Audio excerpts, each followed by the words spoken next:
Bismillahirrahmanirrahim. Assalamualaikum warahmatullahi wabarakatuh.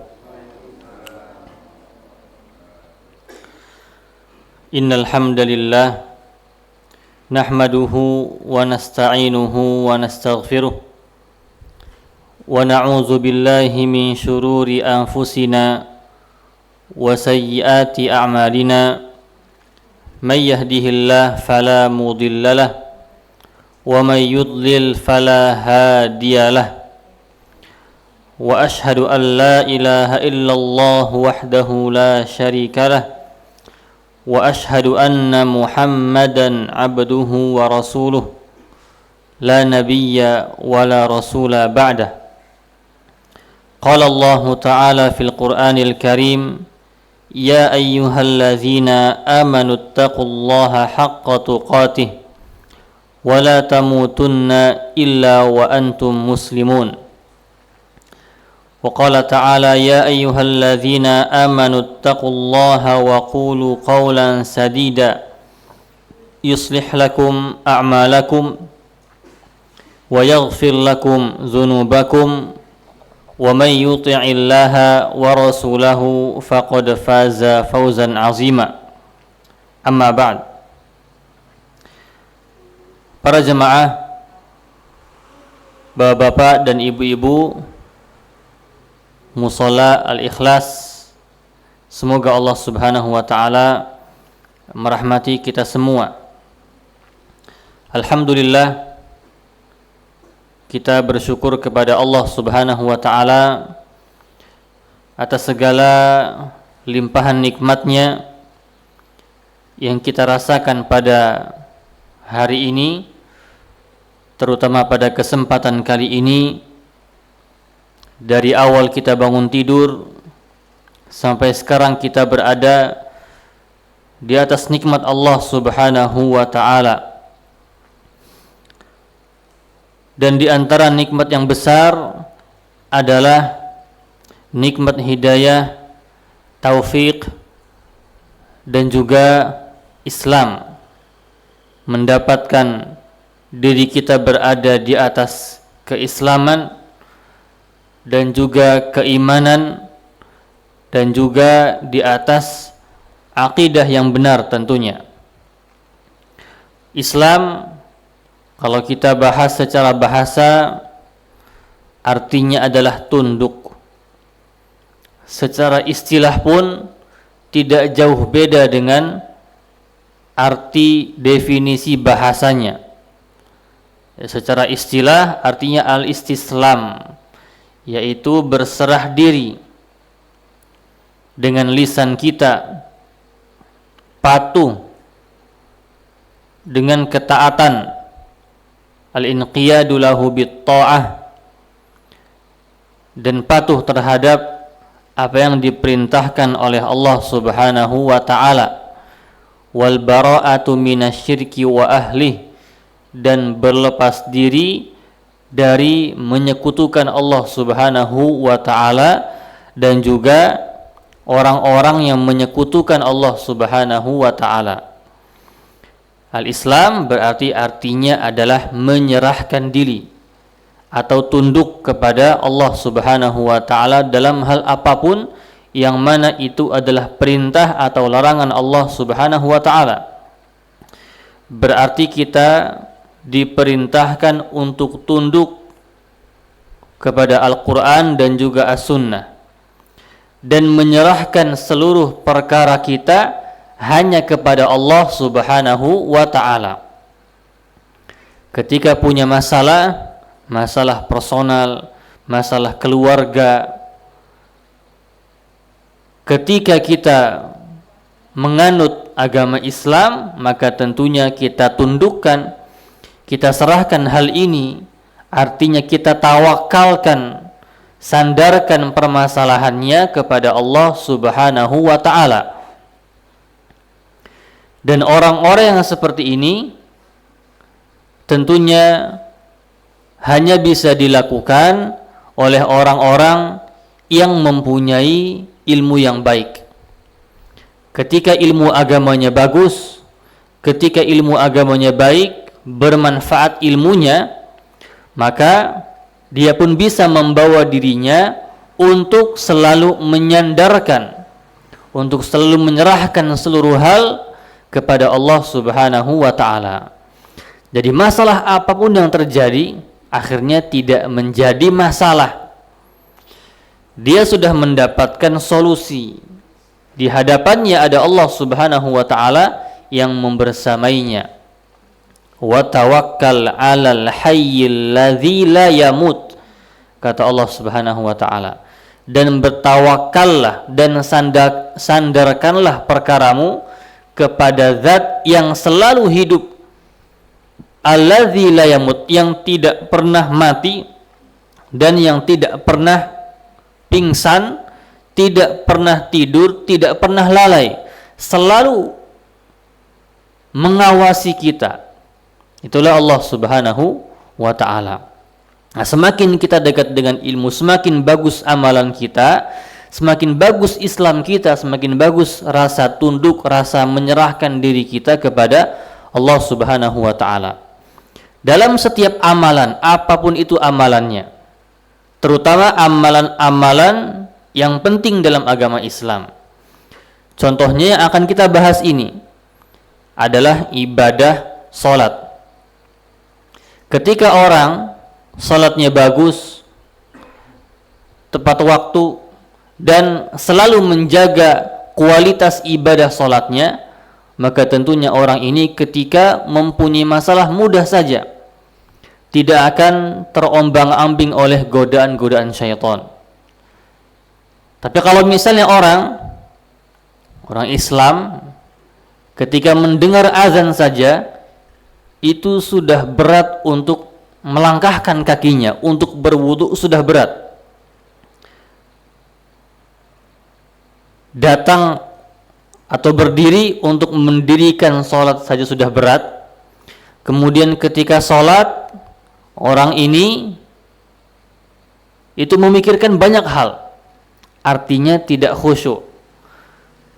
Sebelum sholat bermasalah, ketika sholat bermasalah, dan setelah sholat bermasalah. Setelah sholat dia tidak betah duduk, Assalamualaikum warahmatullahi, Assalamualaikum warahmatullahi. Dia enggak betah duduk untuk berzikir, enggak betah duduk untuk membaca Astaghfirullah, Astaghfirullah, Astaghfirullah, kemudian membaca zikir-zikir yang disyariatkan, Subhanallah 33 dan lain-lain. Enggak betah. Kemudian dia kabur saja. Nah, bagaimana dia mau menyelesaikan permasalahannya? Dia tidak akan punya keinginan untuk menyandarkan masalahnya kepada Allah Subhanahu wa ta'ala. Masalah dunia, apalagi masalah akhirat. Tidak akan berpikiran seperti itu. Atau dia akan merasa malu. Saya aja sholatnya seperti ini, mau apa saya di hadapan Allah Subhanahu wa ta'ala? Sehingga hilang rasa keyakinannya, rasa tunduknya, rasa menyerah dirinya dia kepada Allah Subhanahu wa ta'ala hanya karena cacat dalam masalah sebuah ibadah. Apalagi kalau misalnya dia enggak sholat sama sekali, kepada siapa dia mau bersandar? Nah, dalam masalah sholat ini tentunya sholat adalah ibadah yang agung, ibadah yang akan pertama kali dihisab oleh Allah Subhanahu wa ta'ala sebelum amalan-amalan besar yang lainnya. Sebelum haji, sebelum puasa, sebelum sedekah, sebelum baca Quran, sebelum kalau seorang dai, sebelum ibadah dakwahnya, salat dulu. Awwalu ma yuhasabu bihil abdu yaumal qiyamah as-salat. Yang pertama kali dihisab oleh Allah Subhanahu wa ta'ala itu salat. Ditanya salatnya dulu. Idza saluhat saluha sairu amali. Kalau salatnya bagus, maka nanti yang lain pun akan ikut bagus. Dan itu terbukti. Wa idza fasadat fasada sairu amali. Ketika salatnya rusak, maka ibadah yang lain pun akan rusak. Dan ini juga terbukti. Ketika seorang Islam dia bisa menjaga salatnya, maka dia pun akan bisa menjaga ibadah-ibadah yang lainnya. Sebagaimana firman Allah Subhanahu wa ta'ala yang kita Percayakan, innas salata tanha 'anil fahsya'i wal munkar wa la dzikrullahi akbar wallahu ya'lamu ma tasna'un.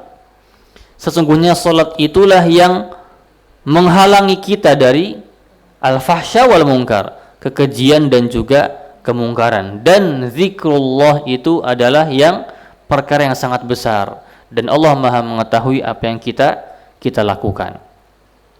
Nah, ada dua macam orang kalau seperti ini. Ada orang yang sholat dan sholatnya bisa menjaga dia dari banyak masalah-masalah, banyak kemungkaran, dan ibadahnya menjadi bagus kualitasnya dengan sholatnya. Maka ini sholatnya bagus, benar, khusyuk sholatnya. Ada orang yang sholat, dia sholat sama seperti orang yang sholat yang pertama, tapi sholatnya tidak bisa menghalangi dia dari kekejian dan juga kemungkaran. Nah, berarti di situ sholatnya ada permasalahan, ada masalah di dalam sholatnya. Ketika dia mengadu, kenapa ya saya sudah sholat ini, sholat saya teratur, bagus, dia merasakan seperti itu. Tapi kenapa saya belum bisa untuk terhindar dari kekejian, dari keburukan, dari kemaksiatan? Kenapa ibadah-ibadah saya yang lain masih rusak? Kenapa hati saya masih gundah? Nah, berarti di situ ada permasalahan. Permasalahannya bisa menjadi dua hal. Permasalahan zahir sama permasalahan batin. Permasalahan batin berarti masalah hatinya ketika sholat. Kemana ia bawa hatinya ketika sholat? Apakah benar-benar dia itu sholat seakan-akan Allah berada di hadapannya atau tidak? Ini juga menjadikan, atau ini juga tolak ukur kualitas sholat kita secara batin. Ada permasalahan yang kedua, yaitu zahir. Tata cara sholatnya itu sudah benar atau tidak? Apakah ada suatu bacaan yang memang tidak disyariatkan kemudian dibaca, atau ada sebuah bacaan yang disyariatkan yang harus dibaca namun tidak dibaca? Nah, itu juga bisa menjadikan sholat kita tidak bisa mencegah kita dari keburukan, atau tidak bisa menjadikan kita lebih baik. Nah, mungkin Allah Subhanahu wa taala menerima sholatnya, mungkin karena kejahilan dia, mungkin karena ketidaktahuan dia terkait dengan dalil atau terkait dengan rukun-rukun salat atau yang lainnya. Dan ini terjadi, dan Allah Subhanahu wa taala tentunya akan memaafkan orang-orang yang al-jahil, orang yang belum tahu. Akan tetapi tentunya efeknya ada. Ketika seseorang misalnya puasa, dia taunya puasa itu dari subuh sampai asar. Ya, tahun itu dia misalnya mu'alaf, dia taunya dia puasa subuh sampai asar. Maka tentunya puasanya tidak sempurna. Tapi Allah Subhanahu wa taala tentunya akan memberikan pahala dari niat baiknya itu. Dan dia ketika itu melakukan sebuah ibadah dalam keadaan ketidaktahuan. Walaupun ibadahnya belum sempurna, tapi dia mendapatkan pahala niatnya tadi. Dan Allah Subhanahu wa taala memaafkannya, tidak menjadikan dia serta-merta orang yang berdosa. Tapi dia, orang ini yang tadi salah dalam ibadah, ya harus mencari tahu mana puasa yang benar, mana tata cara ibadah yang benar. Nah, di sini kita berusaha untuk membacakan dalil-dalil dari Al-Quran dan As-Sunnah yang sahih, yang berkaitan dengan tata cara solat atau sifat solat Nabi Sallallahu Alaihi Wasallam. Nah, kita sampai kepada pembahasan rukniyatul Fatihah, kerukunannya bacaan Al-Fatihah, dan juga keutamaan surat Al-Fatihah. Surat ini sangat diagungkan oleh Allah Subhanahu wa taala dan Rasulnya, bahkan mempunyai julukan tersendiri. Al-Fatihah di antara keutamaannya adalah menjadi rukun yang paling inti di dalam salat kita.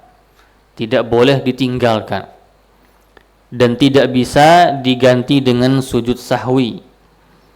Karena ada dalilnya, Rasulullah Shallallahu Alaihi Wasallam bersabda, la salata liman lam yaqra bi fatihatil kitab, atau dalam hadis lain, la tujzi'u salatun liman la yaqra'u bi fatihatil kitab. Artinya tidak ada salat bagi orang yang tidak membaca Al-Fatihah, atau tidak sah salat bagi orang yang tidak membaca Al-Fatihah. Atau dari hadis Nabi SAW yang lain, man shalla salatan lam yaqra' fiha bi fatihatil kitab fahiya khidajun fahiya khidajun fahiya khidajun. Nah, barang siapa yang sholat tapi tidak baca surah Al-Fatihah, maka sholatnya khidaj. Khidaj itu artinya kurang, sholatnya kurang, sholatnya kurang. Nah, kurang di sini bukan berarti makruh atau tidak sempurna, tapi memang tidak sah. Karena disandingkan dengan hadis yang pertama tadi, la sholata, tidak ada sholat. Nah, tidak ada sholat di sini itu meniadakan kesahan sholatnya.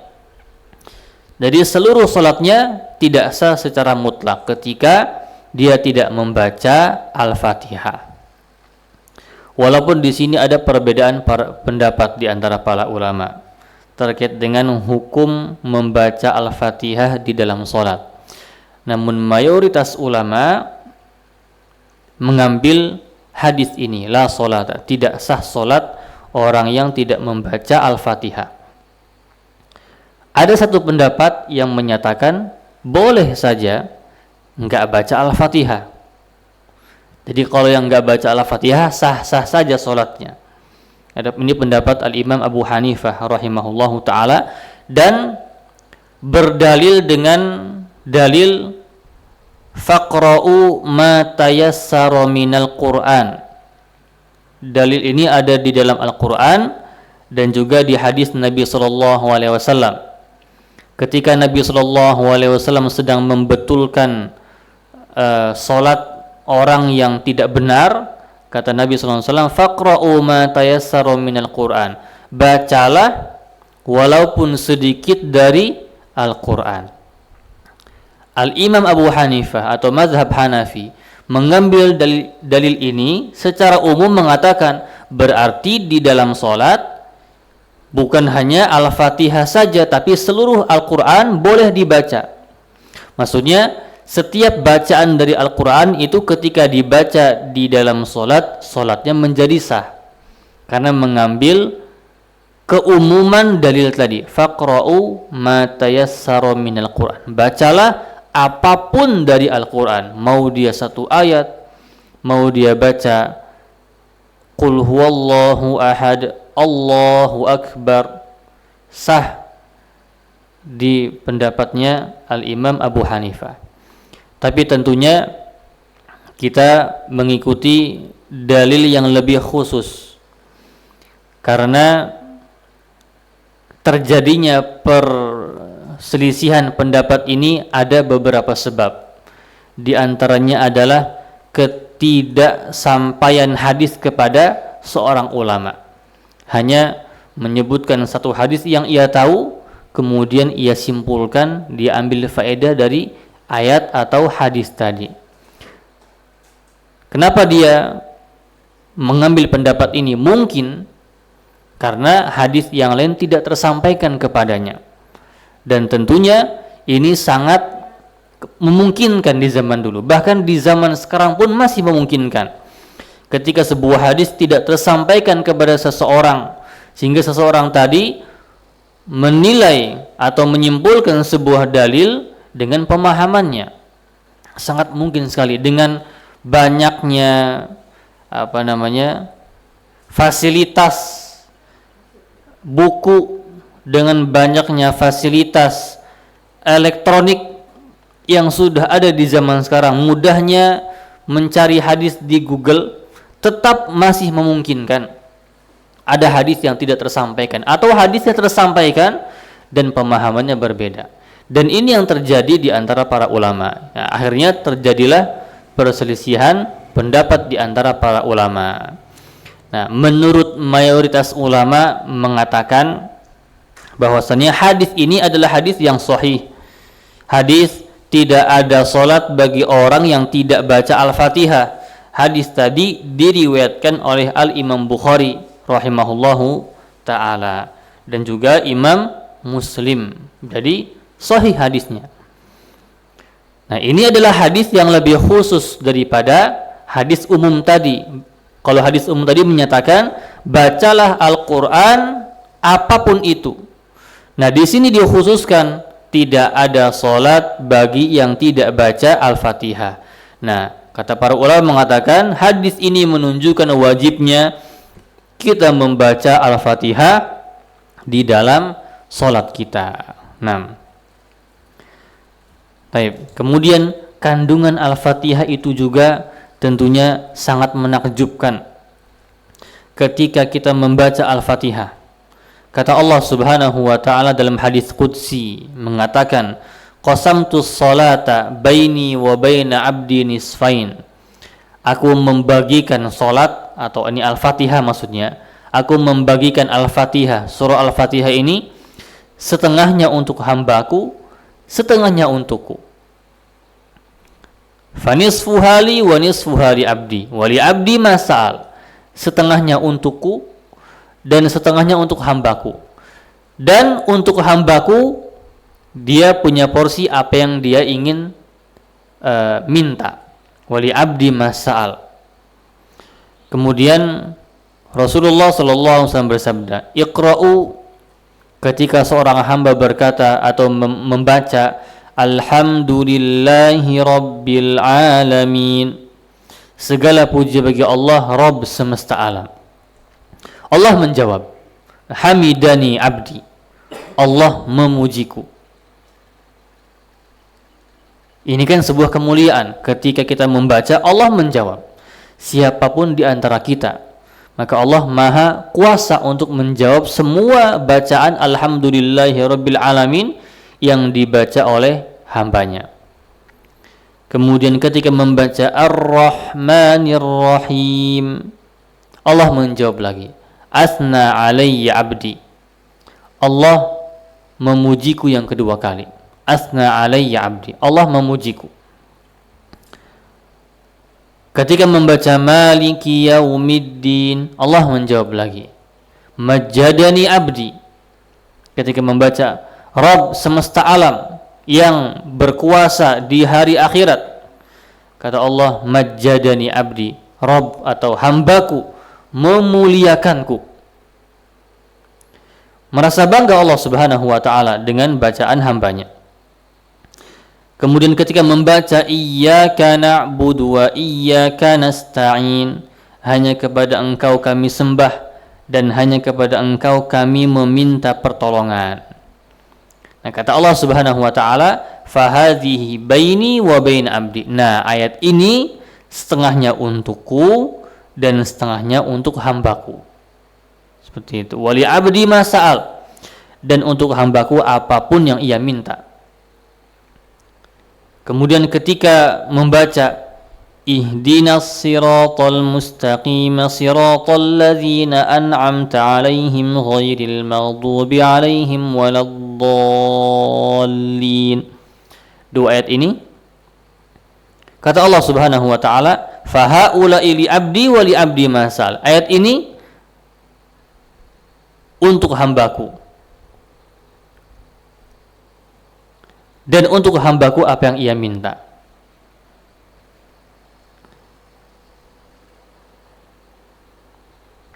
Ini adalah kandungan di dalam surah Al-Fatihah. Ketika mengucapkan Iyyaka na'budu wa iyyaka nasta'in, ihdinas siratal mustaqim, ini adalah permintaan dari hamba. Permintaan dari kita semua. Yang pertama, kita menyatakan kita menyembah Allah Subhanahu wa taala. Kita menyatakan kita hanya meminta pertolongan kepada Allah Subhanahu wa taala, kemudian kita minta Ihdinas siratal mustaqim dengan permintaan yang sangat mulia. Itu permintaan yang berkaitan dengan hidayah, supaya kita tidak menjadi orang yang dimurkai, yaitu orang-orang Yahudi, dan bukan orang-orang yang tersesat, yaitu orang Nasrani. Nah, itu kandungan surah Al-Fatihah. Dan keutamaan yang lainnya juga adalah bahwasannya Nabi SAW bersabda, "Ma anzalallahu azza wa jalla fit Taurati wala fil Injil misla ummil Qur'an." Allah Subhanahu wa taala tidaklah menurunkan di Taurat, di Injil yang sama seperti Al-Fatihah yang ada di dalam Al-Qur'an. Jadi Al-Fatihah itu hanya ada di dalam Al-Qur'an. Kehebatannya ada di dalam Al-Qur'an, mengalahkan seluruh surat, menjadi dijuluki Ummul Qur'an, induknya Al-Qur'an. Jadi seluruh isi kandungan Al-Qur'an semuanya kembali kepada Al-Fatihah. Wahiyya sab'ul mathani, dan punya nama dinamakan as-sab'ul mathani, 7 ayat yang diulang-ulang. Ini juga diantara nama-nama surah Al-Fatihah, as-sab'ul mathani, 7 ayat yang dibaca berulang-ulang. Nah, kemudian bagaimana ketika ada orang yang tidak bisa membaca Al-Fatihah? Yaitu mungkin dia baru masuk Islam, kemudian dia wajib sholat tentunya. Apa yang ia baca? Ia baca subhanallah walhamdulillah wala ilaha illallah wallahu akbar wala haula wala quwwata illa billah. Nah, mungkin untuk sebagian mu'alaf juga sulit untuk belajar langsung membaca ini. Maka kata para ulama, ketika memang belum bisa baca apapun, ya sudah, silahkan berdiri dengan kadar waktu seperti dia membaca Al-Fatihah. Ya, yang penting dia sholat. Yang penting dia sholat. Lebih baiknya lagi mu'alaf ini ikut berjamaah di masjid, sehingga dia tidak sholat sendiri, dia tertuntun oleh seorang imam. Namun tentunya ketika mu'alaf juga, ya, dia ketika masuk Islam, ya tentunya wajib bagi dia untuk belajar agama. Di antara kewajiban pertama untuk seseorang yang baru masuk Islam adalah sholat, dan dia harus mencari cara bagaimana caranya dia harus bisa sholat. Nah, atau sabda Nabi SAW, fa in kana ma'aka Qur'an faqra' bihi. Nah, ini dalilnya. Dalil yang menunjukkan bahwasannya Nabi SAW pernah mengarahkan orang yang buruk salatnya untuk membaca Al-Qur'an saja. Fa in kana ma'aka Qur'an faqra' bihi. Kalau misalnya kamu bisa membaca Al-Qur'an, maka bacalah Al-Qur'an apa saja. Tidak mesti Al-Fatihah, kata Nabi SAW. Wa illa fahmadillah. Kalau enggak bisa, maka pujilah Allah. Wa kabbirhu, atau agungkanlah Allah. Wa hallilhu, dan bacalah tahlil. Ini lebih mudah, ya, tidak terikat dengan bacaan subhanallah alhamdulillah. Pujilah Allah, ajarkan dia alhamdulillah, alhamdulillah, alhamdulillah terus. Allahu akbar, pasti bisa. Ini lebih mudah ketika orang yang belum bisa baca Al-Fatihah. Nah, kemudian permasalahan selanjutnya, nashul qiraati wara al-imam fil jahriyah. Hukum membaca di belakang imam yang sholatnya dikeraskan, atau kita sebutkan dengan jahriyah, sholat jahriyah, sholat jahar, ya Pak, sholat jahar. Hukum membaca apapun itu, Al-Fatihah atau Al-Quran, di belakang imam yang sholatnya jahar. Nah, wa kana qad ajaza lil mu'tammin. Nabi SAW sempat membolehkan para sahabat untuk membaca Al-Quran ketika dia berimam di belakang imam yang sholat jahar. Nabi SAW bersabda, fi sholatil fajr faqara'a fasaqulat alaihi al-qira'ah. Jadi Nabi SAW suatu hari sholat subuh, beliau SAW membaca, tiba-tiba bacaannya merasa berat atau merasa terganggu di sini. ketika selesai salat, beliau sallallahu alaihi wasallam berkata, "La'allakum taqra'una khalfa imamikum." Mungkin di antara kalian apakah ada yang membaca di belakang imam kalian? Ketika saya baca kalian membaca. Kata para sahabat, "Qulna na'am hadzan ya Rasulullah." Ya Rasulullah, kita membaca dengan cepat dan dengan tidak berisik, maksudnya hadzan. Kata Nabi SAW, "La taf'alu illa an yaqra'a ahadukum bi Fatihatil Kitab." Jangan lakukan, jangan baca apapun di belakang imam kecuali baca Al-Fatihah. Ini di belakang imam yang sholatnya jahriyah. Kata Nabi SAW, jangan baca apapun kecuali baca Al-Fatihah. Karena tidak ada sholat bagi yang tidak membaca Al-Fatihah. Nah, ini adalah hadis yang menyatakan makmum itu boleh membaca Al-Fatihah ketika di belakang imam jahar. Kemudian hadis yang selanjutnya menunjukkan larangan Nabi SAW kepada para sahabat untuk tidak membaca apapun. Nah, wa dzalika hina man sarafa min salati jahrin fiha bil qiraah. Nah, suatu riwayat disebutkan Nabi SAW salat subuh juga. Setelah salat subuh, Nabi SAW mengatakan kepada para sahabat, "Hal qara'a ma'i minkum ahadun anifan?" Apakah di antara kalian ada yang membaca sesuatu di belakangku? Kata para sahabat, "Ada wahai Rasulullah, saya." Kemudian kata Nabi SAW, "Mali unazi'." Maksudnya apa nih? Mali unazi'. Maksudnya adalah ini saya terganggu. Maksudnya ini kenapa bacaan saya dibersamai dengan bacaan kalian? Nah, kata Abu Hurairah, "Fantahan nasu 'anil qiraah ma'a Rasulullah." Kata Abu Hurairah, setelah itu tidak ada lagi orang yang membaca di belakang Nabi SAW ketika salat jahar. Hina sami'u dzalika min Rasulillah. Nah, ketika mereka mendengar ucapan tadi, "Mali unazi." Kenapa saya dibersamai bacaannya dengan makmum? Maksudnya dengarkan saja. Nah, wa qara'u fi anfusihim sirran fi ma la yujhar fihi al-imam. Akhirnya para sahabat mereka hanya membaca Al-Fatihah atau membaca Al-Qur'an secara tidak keras, ya, sir, di salat-salat yang tidak jahar, yaitu ketika imamnya salat zuhur atau salat asar atau salat-salat yang tidak jahar.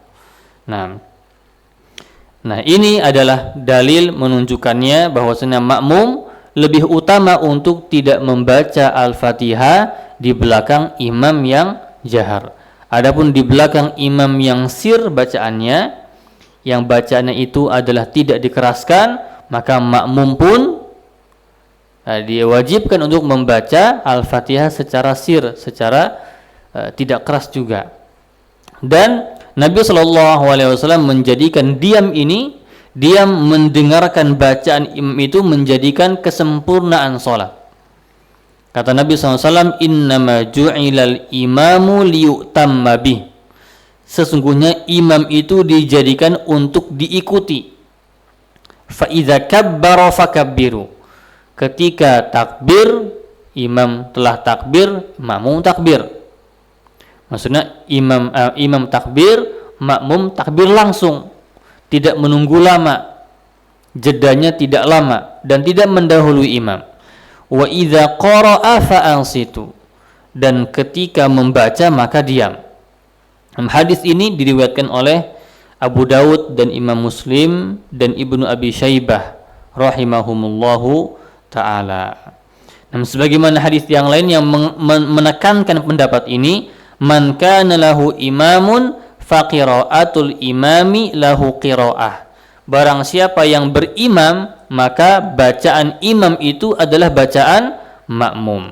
Nah, ini berlaku ketika di salat jahriyah. Dan tentunya ada perbedaan pendapat di antara para ulama terkait dengan masalah ini. Dan hal ini perbedaan pendapatnya sangat kuat sekali, sehingga kita tidak bisa juga menepis atau mengarahkan orang yang berbeda pendapat dengan kita untuk mengikuti kita, kecuali kita menyebutkan dalilnya dan dia kembali itu, atau dia mengikuti dalil yang kita jelaskan. Ini adalah perbedaan pendapat yang kuat, yang mempunyai hadis-hadis yang kuat. Jadi berbeda dengan perbedaan pendapat yang Al-Fatihah tadi. Kalau perbedaan pendapat yang hukum membaca Al-Fatihah sangat jelas timpangnya. Yang satu hanya memakai dalil umum, yang mayoritas ulama menggunakan hadis yang khusus, sehingga jelas kita harus mengikuti dalil yang lebih jelas, dalil khusus. Nah, kalau ini dalilnya itu sama-sama kuat. Kalau kita bisa membaca tadi, mendengar tadi, ada dua hadis yang meriwayatkan bahwasanya Nabi SAW ketika di salat subuh, riwayat yang pertama masih mengiyakan, masih tidak mempermasalahkan bacaan Al-Fatihah makmum. Nabi SAW hanya mengingkari bacaan selain Al-Fatihah. Kalau Al-Fatihah tetap masih diperintahkan oleh Rasulullah SAW. Riwayat yang kedua itu menyatakan bahwasannya Nabi SAW langsung melarang, maksudnya langsung tidak mengarahkan para sahabat untuk tidak membaca Al-Fatihah. Nah, pendapat yang menyatakan bahwasannya Al-Fatihah itu tidak perlu dibaca oleh makmum itu mengatakan bahwasannya hadis yang kedua yang larangan Nabi membaca Al-Fatihah itu adalah lebih terakhir keluarnya, sehingga menjadi penghapus bagi riwayat yang pertama tadi. Nah, ini diantara hujjah yang menjadikan pendapat tidak membaca Al-Fatihah di belakang imam salat jahar itu lebih kuat. Nah, jadi ada dua pendapat. Pendapat yang kuat menurut saya sendiri adalah tidak perlu membaca Al-Fatihah. Nah, karena dalil-dalil yang disebutkan tadi. Nah, kemudian hukum membaca di salat sir, membaca di salat-salat yang tidak jahar. Maka di sini jelas, wa amma fi sirriyah faqad aqarrahum 'alal qira'ati fiha. Adapun di salat sir, di salat yang tidak dikeraskan, maka Nabi sallallahu alaihi wasallam sudah memerintahkannya untuk membaca Al-Fatihah. Kata Jabir bin Abdullah, seorang sahabat, kunna naqra fi zuhri wal asri khalfal imam fi rak'atainil ulayaini bi fatihatil kitab wa surah wa fil ukhrayaini bi fatihatil kitab. Kata Jabir bin Abdullah, kami pernah membaca di salat zuhur dan di salat asar di belakang imam, dan tentunya imamnya adalah Nabi Muhammad SAW. Di 2 rakaat pertama membaca Al-Fatihah dan 1 surat, di 2 rakaat terakhir hanya membaca Al-Fatihah. Dan mereka pun mengikuti Nabi SAW yang membaca Al-Fatihah juga dan juga surat. Dan mereka membaca, yang makmum membaca secara sir juga. Nah, Nabi SAW hanya melarang orang yang terlalu keras membacanya. Jadi kan harusnya sir ya. Ya sekedar kita bisa mendengar sendiri, tidak perlu diperdengarkan oleh orang lain karena takut tashwish, takut mengusik atau mengganggu kekhusyuan orang lain. Jadi membaca sir ini bukan di dalam hati. Kalau di dalam hati berarti tidak ada pergerakan mulutnya. Dan kata Nabi SAW, Allah Subhanahu wa Ta'ala tidak akan menghitung ucapan seseorang sampai dia mengucapkannya dengan lisan. Sehingga ucapan di hati atau sesuatu yang masih berada di hati belum diucapkan itu tidak tertulis oleh Allah Subhanahu wa Ta'ala berpahala atau tidak, kecuali setelah dilontarkan. Ini ada sebuah hadis yang menyebutkan seperti itu. Sehingga ketika kita di sholat juga sama. Kalau misalnya kita bacanya tidak menggerakkan lisan kita, maka berarti belum dinyatakan membaca. Karena membaca itu kan tentunya dengan menggerakkan lisan. Dan juga bacaannya sesuai dengan kadar kita yang mendengarkannya saja. Tidak sampai memperdengarkan bacaan kita kepada orang lain.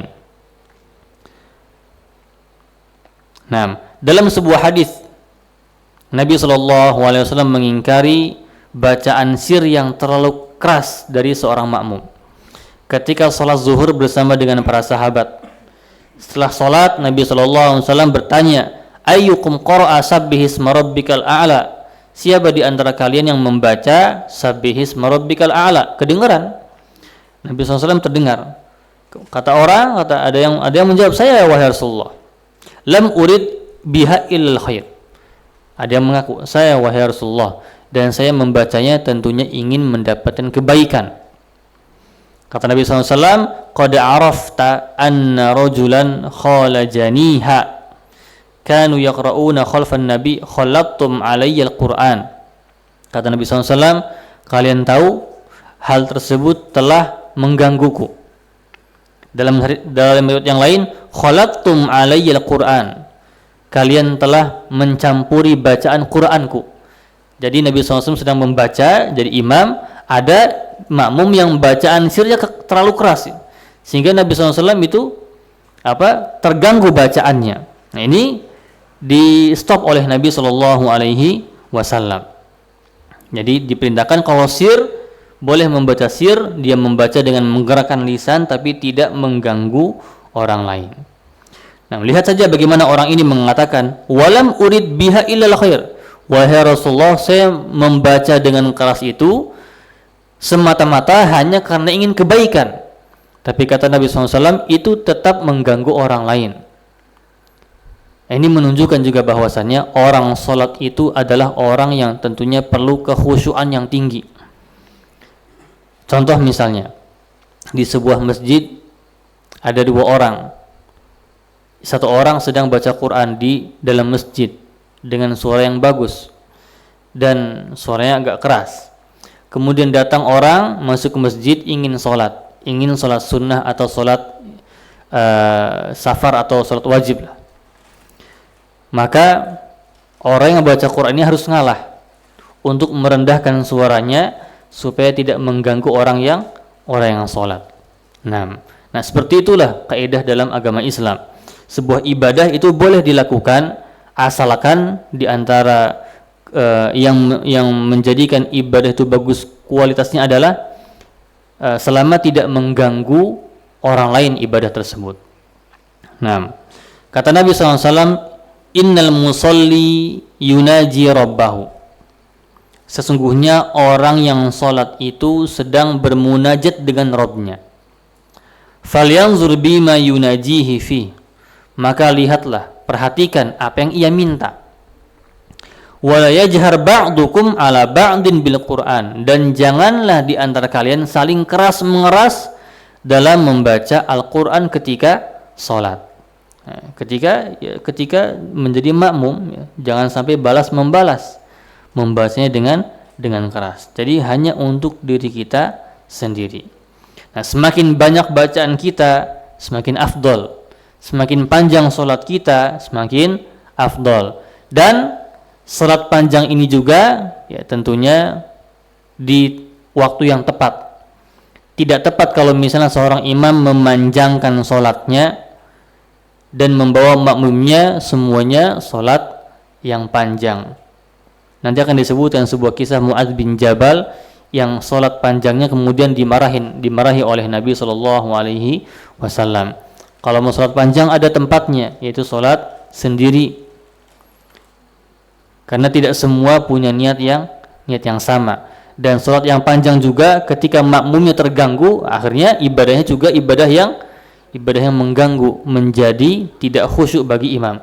Kecuali kalau misalnya masjid sepakat, imam makmum sepakat, Ramadan 30 hari, tarawihnya sekian juz, boleh siap. Nah itu nggak apa-apa, karena udah sepakat. Kalau misalnya ada orang yang datang ke sini kemudian protes, ya coba difahamkan gitu, difahamkan. Nah, karena komitmen dulu Pak, atau ditulis. Nah ini kalau ada kesepakatan. Nah sama seperti Nabi SAW ketika sholat bersama dengan Hudzaifah bin Yaman sama Abdullah bin Mas'ud, sholat sunnah bukan sholat wajib. Jadi Hudzaifah bin Yaman sama Abdullah bin Mas'ud itu sukarela untuk sholat bersama dengan Nabi, menjadi makmum sholat malamnya Nabi. Nggak tahan Abdullah bin Mas'ud sama Hudzaifah bin Yaman ini. Di dalam salat itu seakan-akan tidak berharap Nabi SAW itu berhenti membacanya. Seperti Hudzaifah bin Yaman membaca Al-Baqarah, enggak selesai-selesai. Semoga di ayat yang 100 selesai. Enggak selesai, lanjut. Terus sampai ayat ke-236, itu ayat yang terakhir Al-Baqarah. Semoga di Al-Baqarah selesai. Ternyata lanjut. Surah An-Nisa. Semoga An-Nisa selesai. Enggak selesai. Ali Imran. Nah, baru setelah Ali Imran selesai. Nah, Hudzaifah bin Yaman alhamdulillahnya membersamai Rasulullah dari awal sampai akhir. Kalau Abdullah bin Mas'ud dalam riwayatnya itu malah dia punya niat untuk duduk di salatnya atau untuk membatalkan salatnya. Namun ini tentunya Nabi SAW melakukan di salat-salat sunnah, tidak di salat wajib. Yang makmum pun tidak disuruh oleh Nabi untuk ikut, tapi hanya sukarela. Tadi Abdullah bin Mas'ud sama Hudzaifah bin Yaman. Nah, baik. Semakin banyak bacaan Al-Quran semakin bagus, karena sabda Nabi SAW, barang siapa yang membaca satu huruf dari Al-Quran, maka dia akan mendapatkan satu kebaikan, dan satu kebaikan dikali 10 bi'ashri amsalihah. Satu huruf, ini bukan satu kalimat tapi satu huruf. Kata Nabi SAW, la aqulu alif lam mim harfun, aku enggak bilang ya alif lam itu satu huruf, tapi alif satu huruf, lam satu huruf, mim satu huruf. Berarti dapat 3 kebaikan dikali 10. Jadinya 30 kebaikan hanya dengan cara duduk manis kita baca Quran setengah jam. Dapat berapa halaman biasanya? Setengah jam. Sesuai dengan kadar kualitas bacaannya. Ada yang baca setengah juz, bisa ada yang baca sejuz. Sudah berapa huruf dia baca Al-Quran, dia mendapatkan beratus-ratus ribu kebaikan di situ dengan hanya membaca Al-Quran. Makanya Al-Quran itu dijadikan barokah oleh Allah Subhanahu wa Ta'ala. Kita boleh mengambil berkah dari Al-Quran dengan cara memintanya kepada Allah Subhanahu wa Ta'ala. Minta berkahnya kepada Allah Subhanahu wa Ta'ala, amalannya adalah dengan membaca Al-Quran. Nah, kemudian setelah ini pembahasan at-ta'min wa jahrul imami bih, yaitu membaca amin dan imam mengeraskan suara amin. Ini diantara sunnah, ini bukan wajib dan bukan rukun, diantara sunnah dari sunnah-sunnah salat, yaitu membaca amin. Jadi kalau enggak baca amin pun sah aja. Jadi kalau misalnya di masjid imam baca waladhdallin, padahal nggak baca amin, itu salatnya sah, nggak apa-apa. Cuman agak aneh karena meninggalkan sunnah yang sudah turun-temurun dilakukan, kemudian dipotong. Nah, itu jadi menghilangkan sunnah hasanah. Menghilangkan sunnah hasanah itu buruk, karena nanti yang terjadi nanti sunnah sayyi'ah. Nah, kata Nabi SAW, ketika kalian selesai membaca Al-Fatihah, maka bacalah amin yujhar wa yumaddu biha sautuh, dikeraskan dan dipanjangkan suaranya atau bacaannya.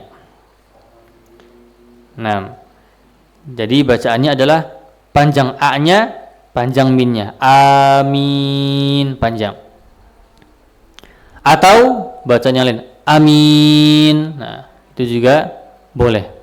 Yang enggak boleh amin, nah itu enggak boleh, artinya beda. Kalau amin nama orang amin artinya aman ya, amin, amin atau amin. Tapi kalau di kita bacanya adalah amin, a-nya panjang, min-nya juga panjang. Bacanya kapan? Bacanya itu imam dulu memulai, kemudian makmum membersamai. Jadi imam mulai, makmum ikut membersamai, bukan membaca setelah imam, tapi membersamai. Makmum itu hanya boleh membersamai imam dalam waktu ini saja, dalam membaca amin.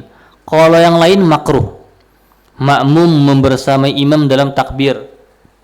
Imam baca Allahu Akbar, makmum ikut Allahu Akbar sama-sama, makruh. Kalau mendahului haram, batal. Nah, yang boleh dibersamai imam itu adalah bacaan amin. Jadi imam dulu yang baca. Kalau imam nggak baca-baca, nanti nggak ada yang baca juga.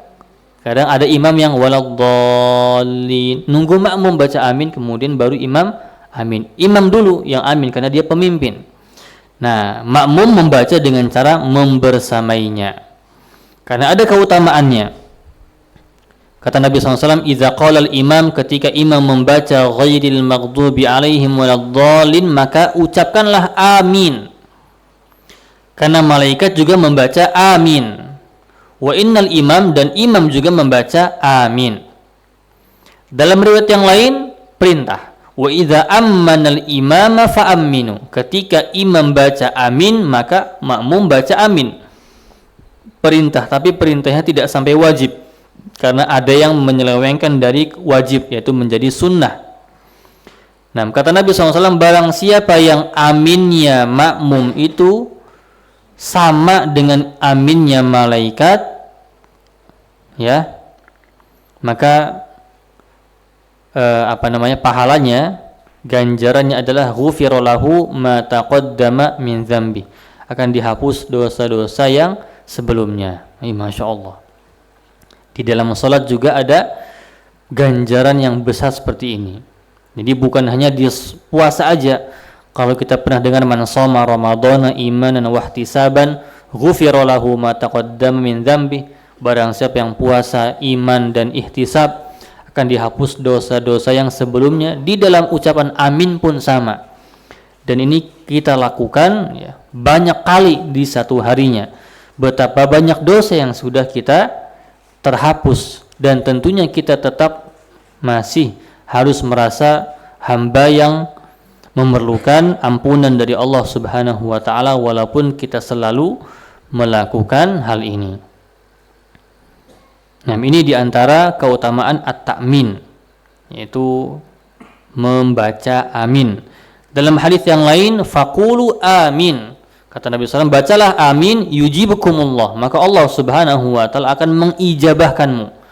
Karena amin itu sendiri adalah kata kerja yang punya arti bukan amin, tapi istajib, kabulkanlah wahai Allah. Jadi dalam bahasa Arab itu ada sebuah kata-kata yang diucapkan mempunyai makna-makna tertentu. Contohnya adalah amin. Amin ini artinya adalah istajib, yaitu ijabahkanlah. Apa ijabahkanlah itu? Kabulkanlah itu.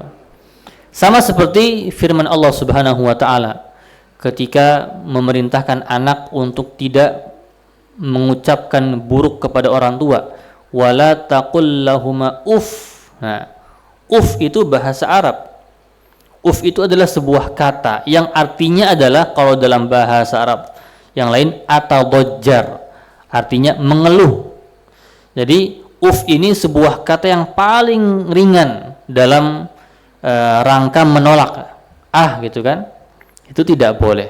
Nah, amin juga sama. Amin itu sebuah kata bahasa Arab yang tidak ada, kalau kita belajar bahasa Arab, yang tidak ada fi'il madhi, fi'il mudhari'nya, enggak ada.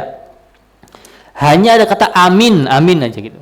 Tapi artinya adalah terkenal di kalangan bahasa Arab, istajib, kabulkanlah. Nah, jadi amin, ketika kita baca amin berarti kita bilang kabulkanlah wahai Allah, gitu kan. Bukan kita mengaminkan apa yang sudah kita baca, tapi kita meminta kepada Allah Subhanahu wa taala. Kalau kita kan di kesehariannya ketika ada yang berdoa juga kan sama ya. Ketika ada yang berdoa Rabbana atina fid dunya hasanah wa fil akhirati hasanah wa qina adzabannar, kita baca amin, artinya adalah kabulkanlah. Nah, dan orang-orang Yahudi juga itu hasad kepada kita terkait dengan amin ini.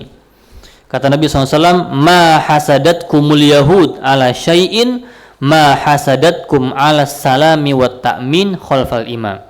Orang Yahudi itu sangat hasad dengan apa yang kalian punya, yaitu di kaum muslimin punya.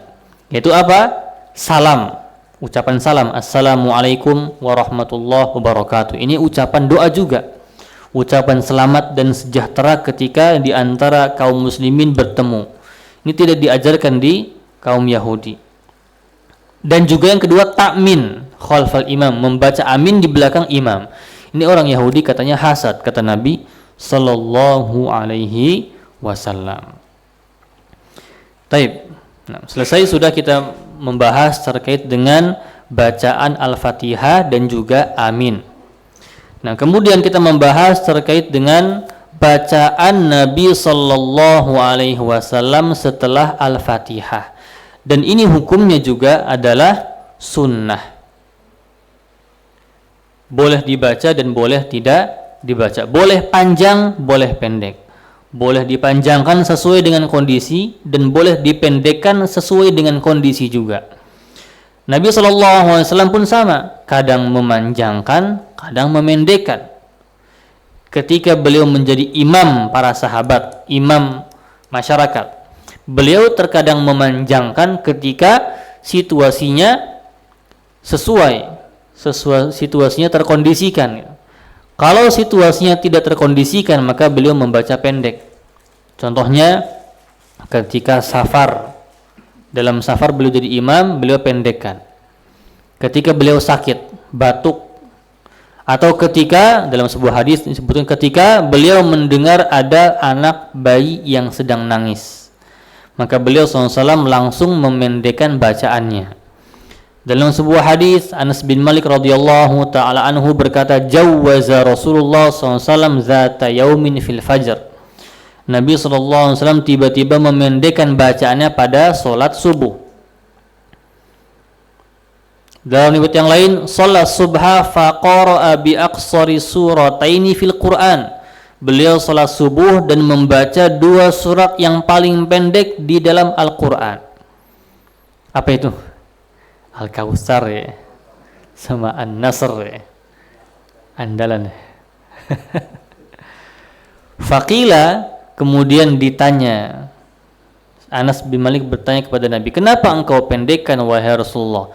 Ya, salat subuh kan biasanya agak panjang, ini hanya baca Al-Kautsar sama An-Nasr. Kata Nabi SAW, alasannya, sami'tu buka al-sabi, aku mendengar tangisan anak kecil. Fazanantu anna ummahu ma'ana tusalli, aku mengira ibunya berada bersama dengan kita sholat.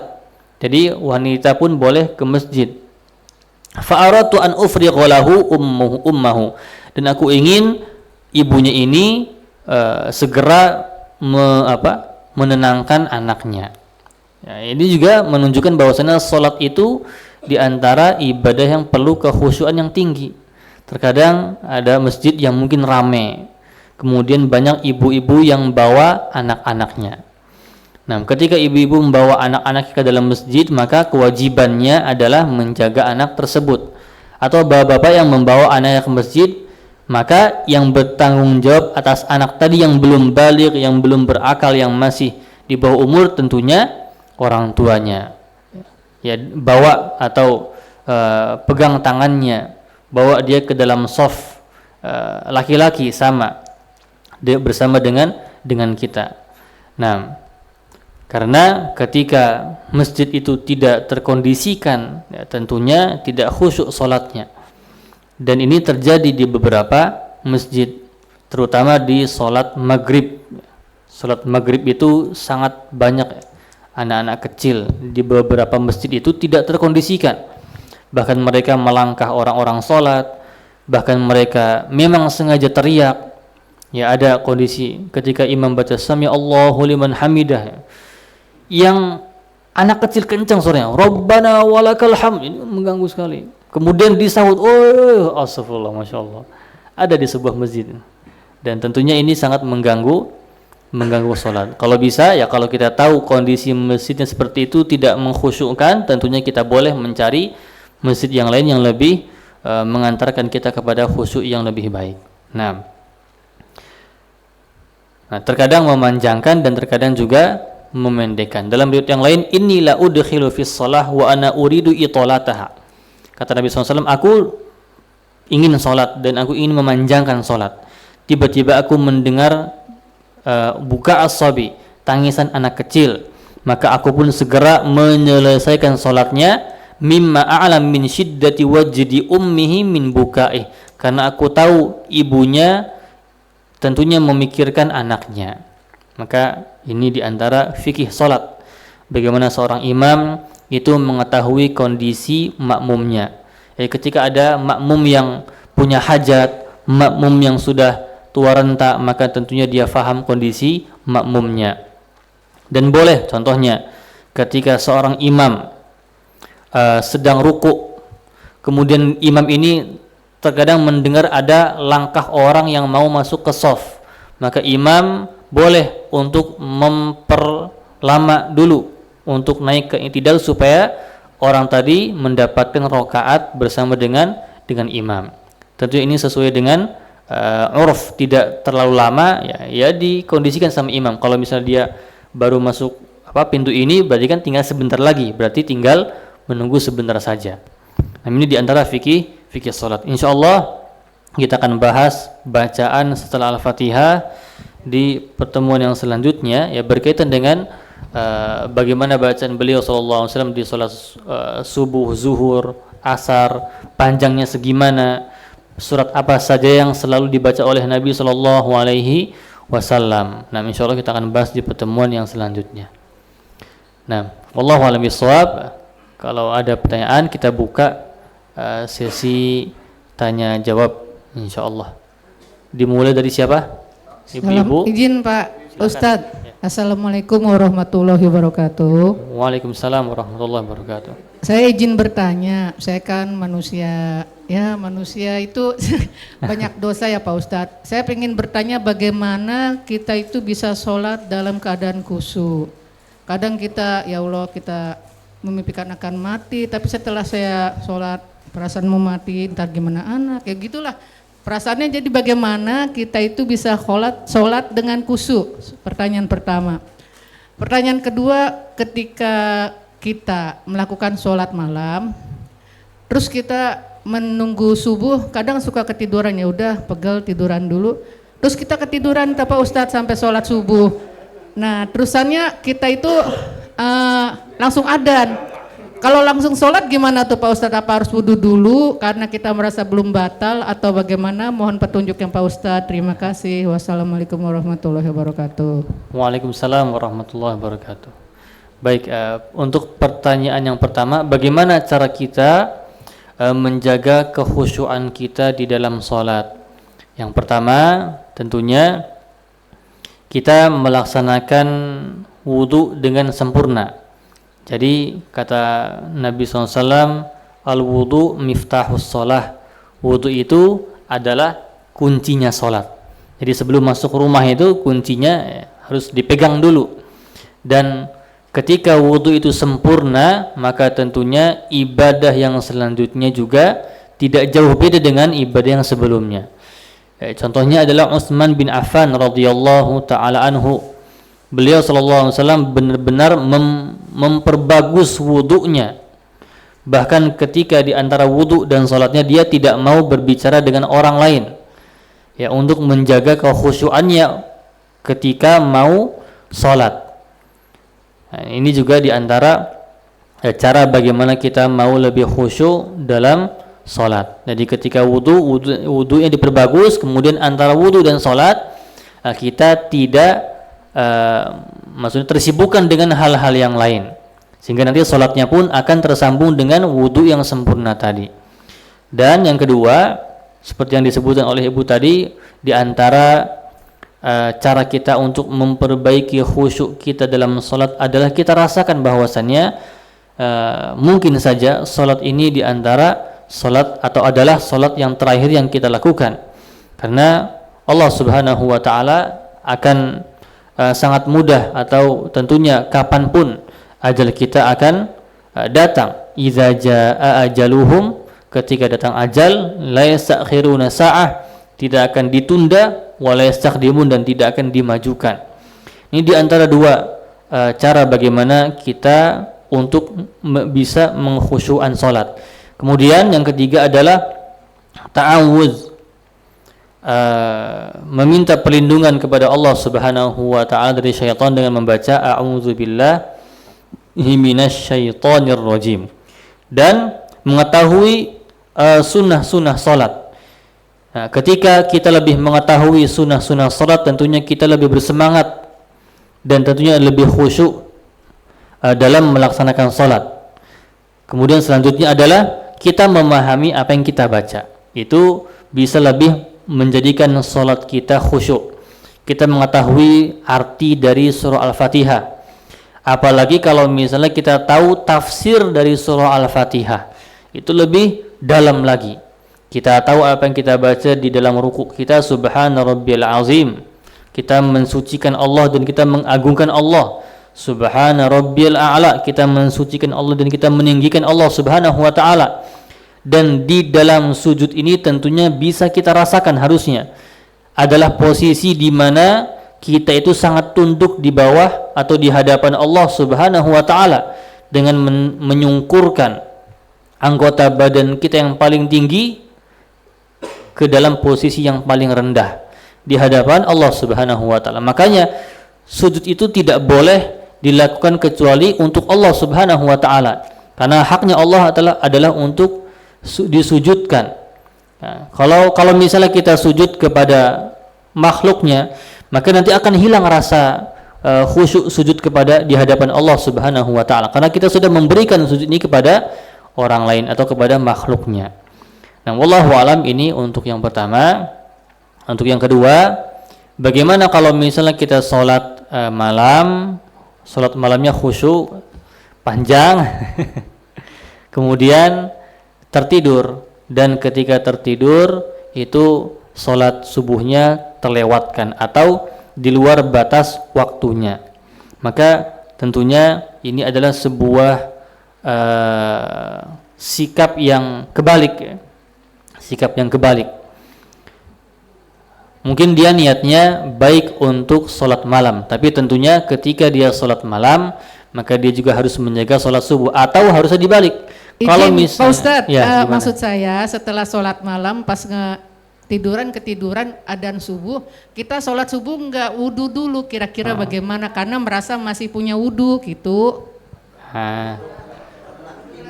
Karena ketiduran, tetap sholat kemudian subuh. Ya, sholat subuhnya tetap, cuman gak wudhu Pak Ustadz. Langsung sholat subuh aja begitu karena merasa belum batal kumahata. Berarti saya tanya lagi Bu, azannya kedengeran Bu? Kedengeran? Sayup-sayup? Enggak, benar, kedengeran benar. Sudah subuh ya, nggak usah wudhu lagi ya, langsung sholat subuh begitu. Tidurnya lelap nggak? Lupa lagi.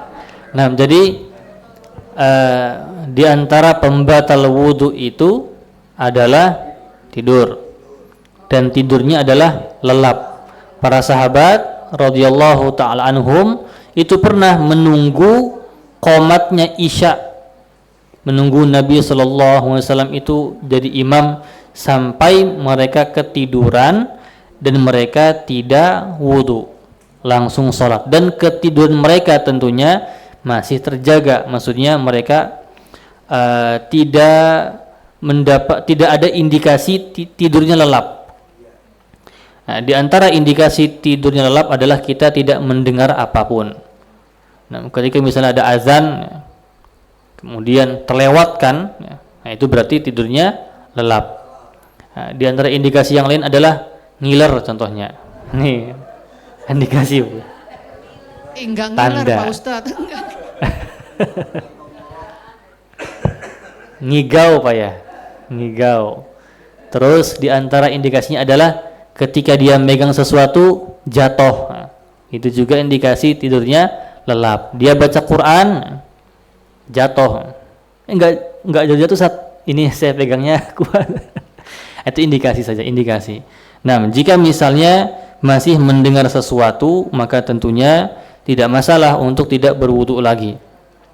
Nah, tentunya kalau misalnya ingin keluar dari keraguan, ya tentunya perlu wudu. Tapi kalau misalnya dia nggak ragu, saya nggak tidur ini, saya dengar tadi azannya, dan itu tidak perlu wudu. Karena Nabi SAW pun ketika selesai sholat 2 rakaat sunnah fajar, 2 rakaat sunnah sebelum subuh, beliau membaringkan badannya tapi tidak tidur. Tidak tidur, membaringkan badannya kemudian salat fajar, salat subuh. Wallahu a'lam bishawab. Kalau misal berarti indikasinya adalah tidurnya lelap atau tidak.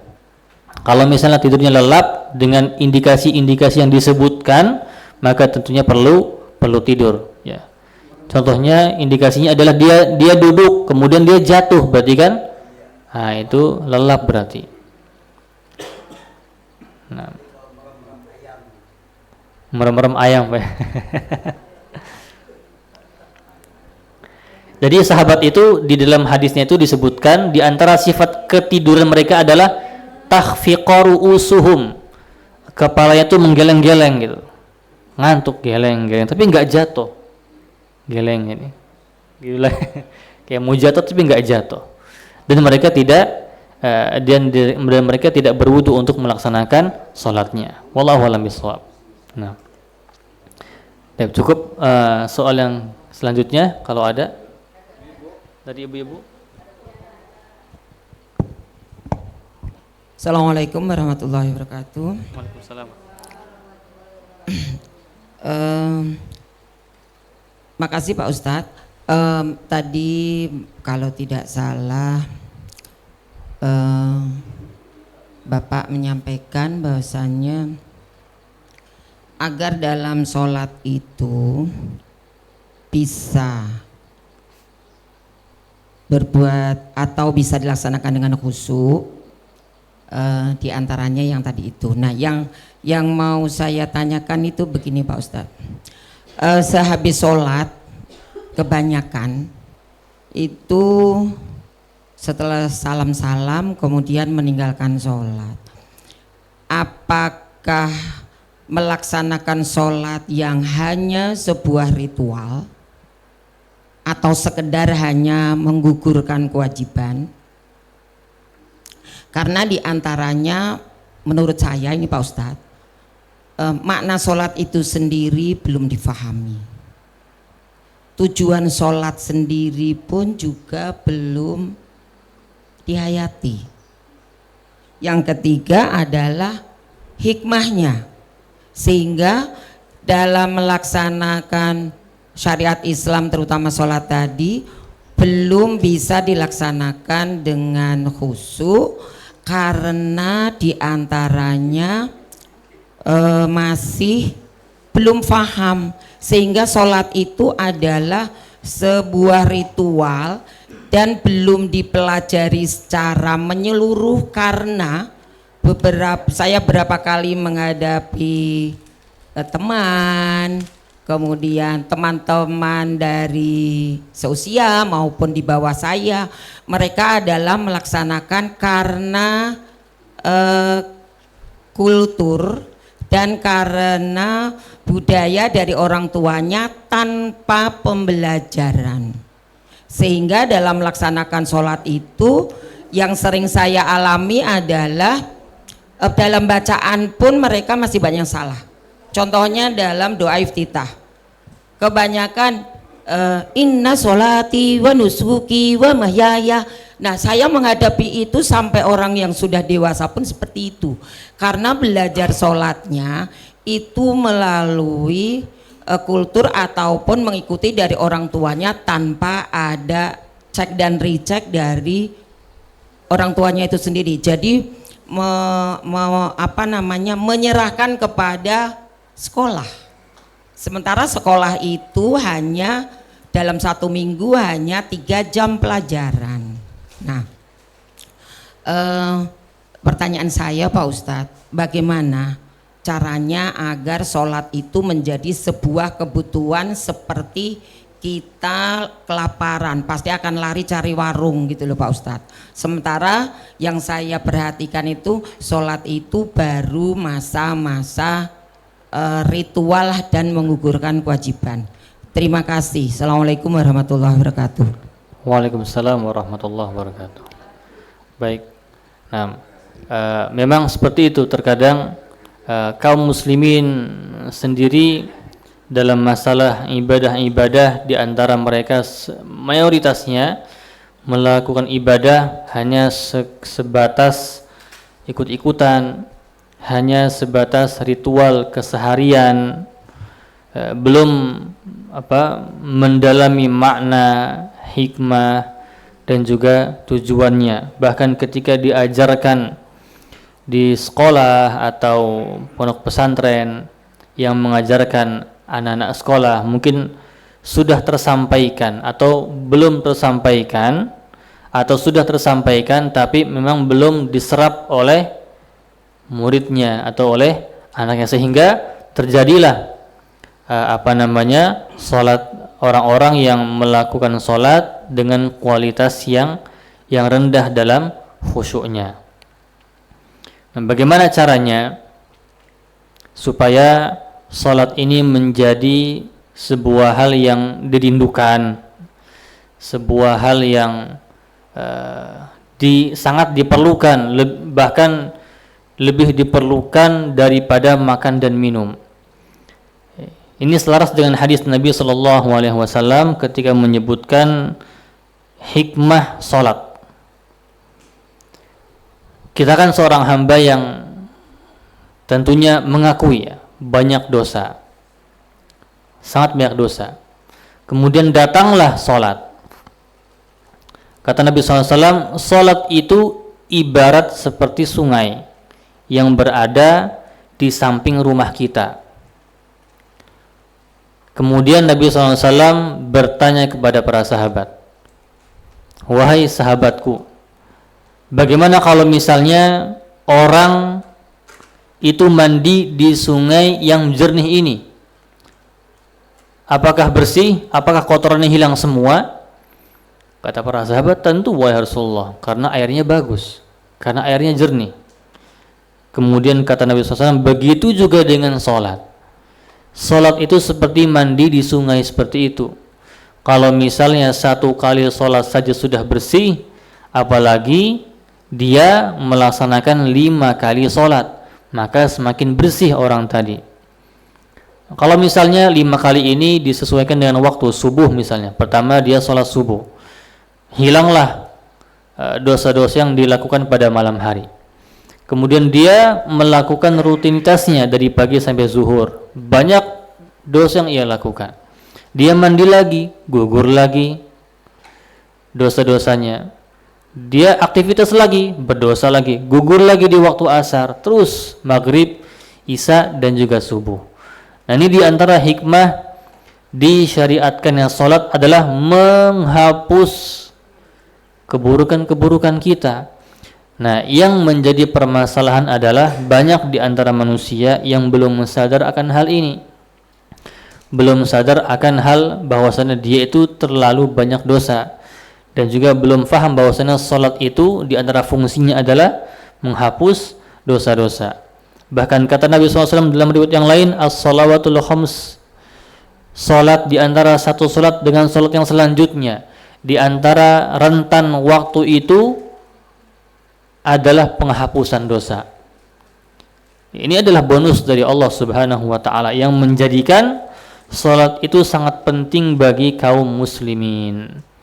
Dan cara disyariatkannya salat itu juga berbeda dengan ibadah-ibadah yang lain. Ya, harus Isra Mi'raj dulu, harus terjadi perdebatan dulu dengan Nabi tadi yang tadinya 50 menjadi 5, kemudian baru disyariatkan.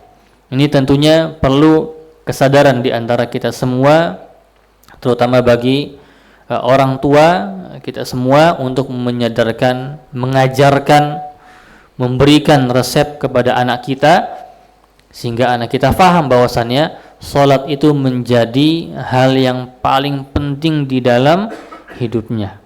Wallahu a'lam bishawab. Semoga bisa bermanfaat. Silakan soal yang selanjutnya silakan Pak, dari Bapak. Assalamualaikum warahmatullahi wabarakatuh, Pak Ustadz. Waalaikumsalam.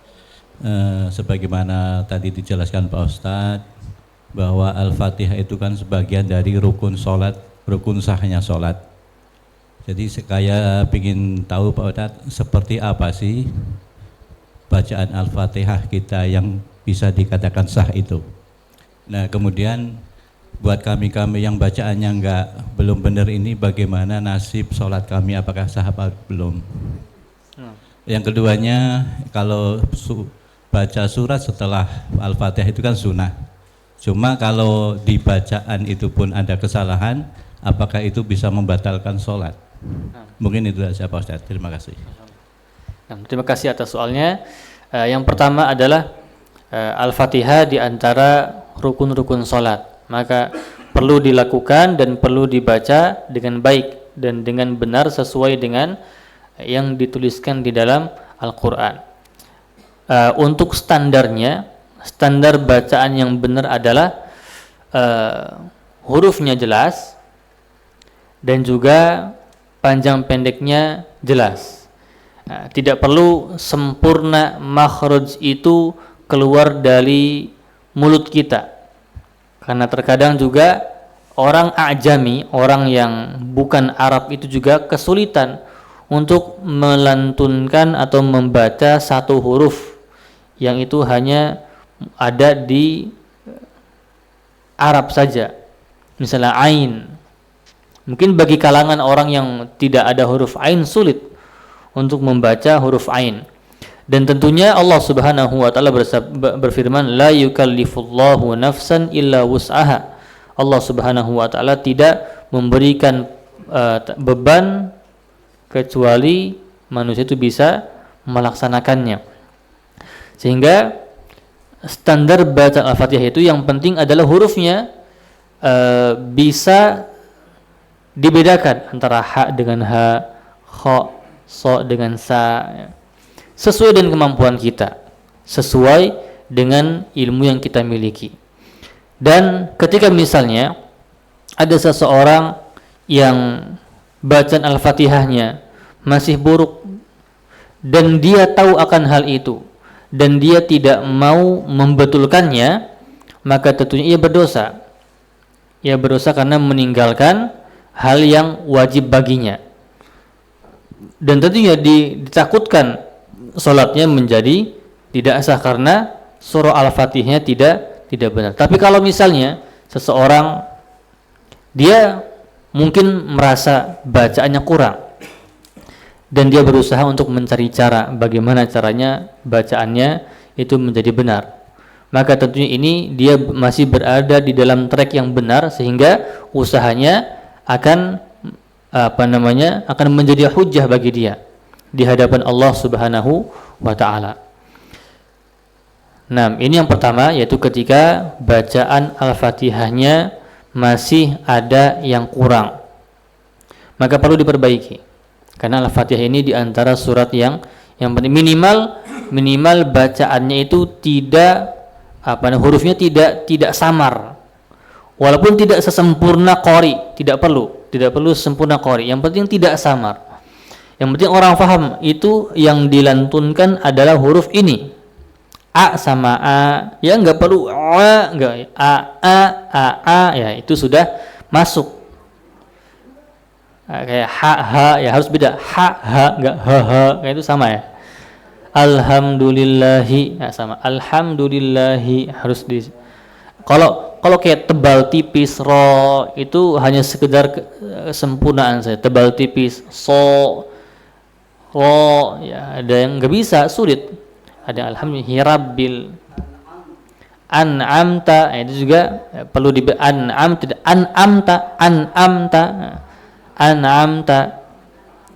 Nah, jadi kalau misalnya ada orang yang mungkin dia sudah tahu makhrajnya di situ harus A, tapi dia kesulitan, dan ini tentunya dimaafkan karena dia sudah berusaha untuk melakukan hal tersebut, kecuali kalau misalnya dia tidak belajar, dia ngotot kalau misalnya A itu A itu nga, nah, tidak agak sulit ya. Nah, dia tidak berusaha untuk membetulkan, dan ini tentunya sesuai dengan kemampuan kita masing-masing. Allah Subhanahu wa taala yang Maha mengetahui. Kemudian yang kedua berkaitan dengan surat yang sunnah, surat Al-Fatihah ini lebih ringan lagi hukumnya. Tidak seperti Al-Fatihah. Ketika kita membaca surat selain Al-Fatihah yang sunnah dan mungkin bacaannya lebih sulit Pak ya, karena jarang dibaca misalnya, maka itu tidak membatalkan sholat, walaupun kesalahannya fatal. Misalnya ada imam yang mau baca surah Al-Baqarah atau surah yang Al-A'raf atau At-Taubah, kemudian imam ini salah, yang harusnya ta'lamun ta'malun, yang salah tuh ya. Dan beda artinya, ta'lamun mengetahui, ta'malun mengamalkan. Ini kan salah. Ini tidak masalah, maksudnya sholatnya tetap sah dan imam tidak ada yang membetulkan seperti itu. Dan hanya imam yang hafal itu kan. Imam tahu tadi saya bacanya salah ya.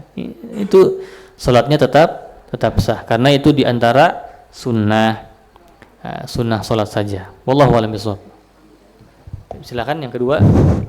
Assalamualaikum warahmatullahi wabarakatuh. Waalaikumsalam Baik warahmatullahi Pak Ustadz, izin bertanya. Baik tentang mengenai surah Al-Fatihah ya. Bagaimana hukumnya kalau jadi imam nih ya? Ada kan katanya mendengar kalau baca Fatihah di wasol, katanya kalau imam nggak boleh. Apakah betul itu ya? Karena saya waktu itu pernah baca wasol ya, sering kalau jadi imam taraweh.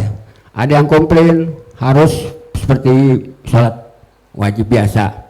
Dan yang pertama ya. Terus yang keduanya itu masalah sholat ya untuk waktu subuh, karena menurut keterangan katanya, menurut itu Rasulullah kalau baca surat subuh itu suratnya panjang Al-Qaf ya, tapi kalau maghrib isya itu ya surat yang sedang ya, tapi subuh dipanjangkan. Bahkan ada menurut keterangan kalau baca qul kalau subuh katanya enggak sah.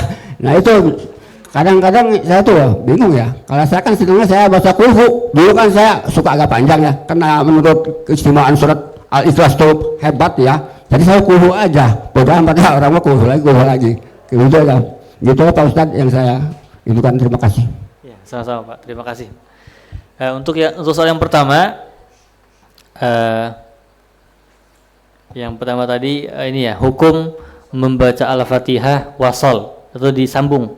Alhamdulillahirabbil alamin arrahmanir rahim maliki yaumiddin iyyaka sampai akhir. Nah, ini masuk ke pembahasan bagaimana sifat bacaan Nabi sallallahu alaihi wasallam. Bacaan Nabi sallallahu alaihi wasallam itu mayoritasnya itu adalah satu ayat ya. Satu ayat selesai nafas. Satu ayat selesai nafas terus sampai akhir. Adapun hukum bacaan wasol maka tidak masalah, karena tidak mengurangi bacaan Al-Quran dan juga tidak merubah arti dari Al-Quran. Hanya saja yang perlu diperhatikan adalah tajwidnya mungkin tidak dipercepat ya. Kita kan baca wasol tuh supaya waktu sholatnya lebih dicepatkan. Nah, tidak masalah asalkan memperhatikan tajwid dan juga harokat terakhir ayat tadi. Misalnya alhamdulillahirabbil alamin. Ni apa nu? Nah, kan alhamdulillahirabbil alamin arrahmanir rahim. Mi apa mu? Kadang ini yang lupa kita hafalkan. Kadang ada yang enak-enak aja. Alhamdulillahirabbil alamin arrahmanir rahim maliki yaumiddin. Harus tahu harokat akhirnya. Dan juga harus tahu nanti kalau misalnya masuk ke surat-surat yang lainnya, harus tahu nanti ketika di akhir itu tanwin, kemudian di ayat setelahnya itu awalnya adalah alif lam, maka tentunya ada nun tambahan. Misalnya ninil ladzi. Jadi harus mengetahui cara bagaimana mewasolkan antara satu ayat dengan ayat yang lain. Yang penting itu aja. Adapun hukumnya maka tidak masalah. Wallahu a'lam bishawab. Yang kedua yaitu hukum bacaan di sholat subuh dengan qul huwallah. Nabi sallallahu alaihi wasallam pernah mendapatkan seorang sahabat di Masjid Quba. Seorang sahabat itu mengimami sahabat yang lain, setiap hari ya baca qul huwallah. Qul hu aja. Sahabat yang menjadi makmum protes ke Nabi sallallahu alaihi wasallam, "Ya Rasulullah, ini imam selalu baca qul huwallah. kemudian dipanggil oleh Nabi SAW, kemudian ditanya, kenapa engkau membaca qul huwallah? Kata sahabat ini uhibbu dzalika, saya mencintai qul huwallah itu dan memuliakannya. Kata Nabi SAW, engkau masuk surga karena kecintaanmu dengan surah Al-Ikhlas. Nah, maksudnya adalah boleh-boleh saja baca qul huwallah. Nanti akan disebutkan di sifat-sifat bacaan Nabi SAW. Karena tadi kita sebutkan bacaan Nabi SAW kadang-kadang dipanjangkan, kadang-kadang dipendekkan. Kapan dipanjangkan, kapan dipendekkan, itu biasanya ada situasinya, ada kondisinya. Terkadang memendekkan, terkadang memanjangkan. Bahkan kalau di sholat fajar, riwayat yang paling banyak diriwayatkan adalah Nabi SAW memulai sholat subuh itu ketika masih gelap dan selesai itu sudah terang. Jadi agak panjang sholatnya, agak sekitar 15 sampai 20 menitan sholat subuhnya Nabi SAW. Jadi mulainya itu subuh ya masih gelap lah. Setelah selesai subuh, keadaan matahari sudah agak terang.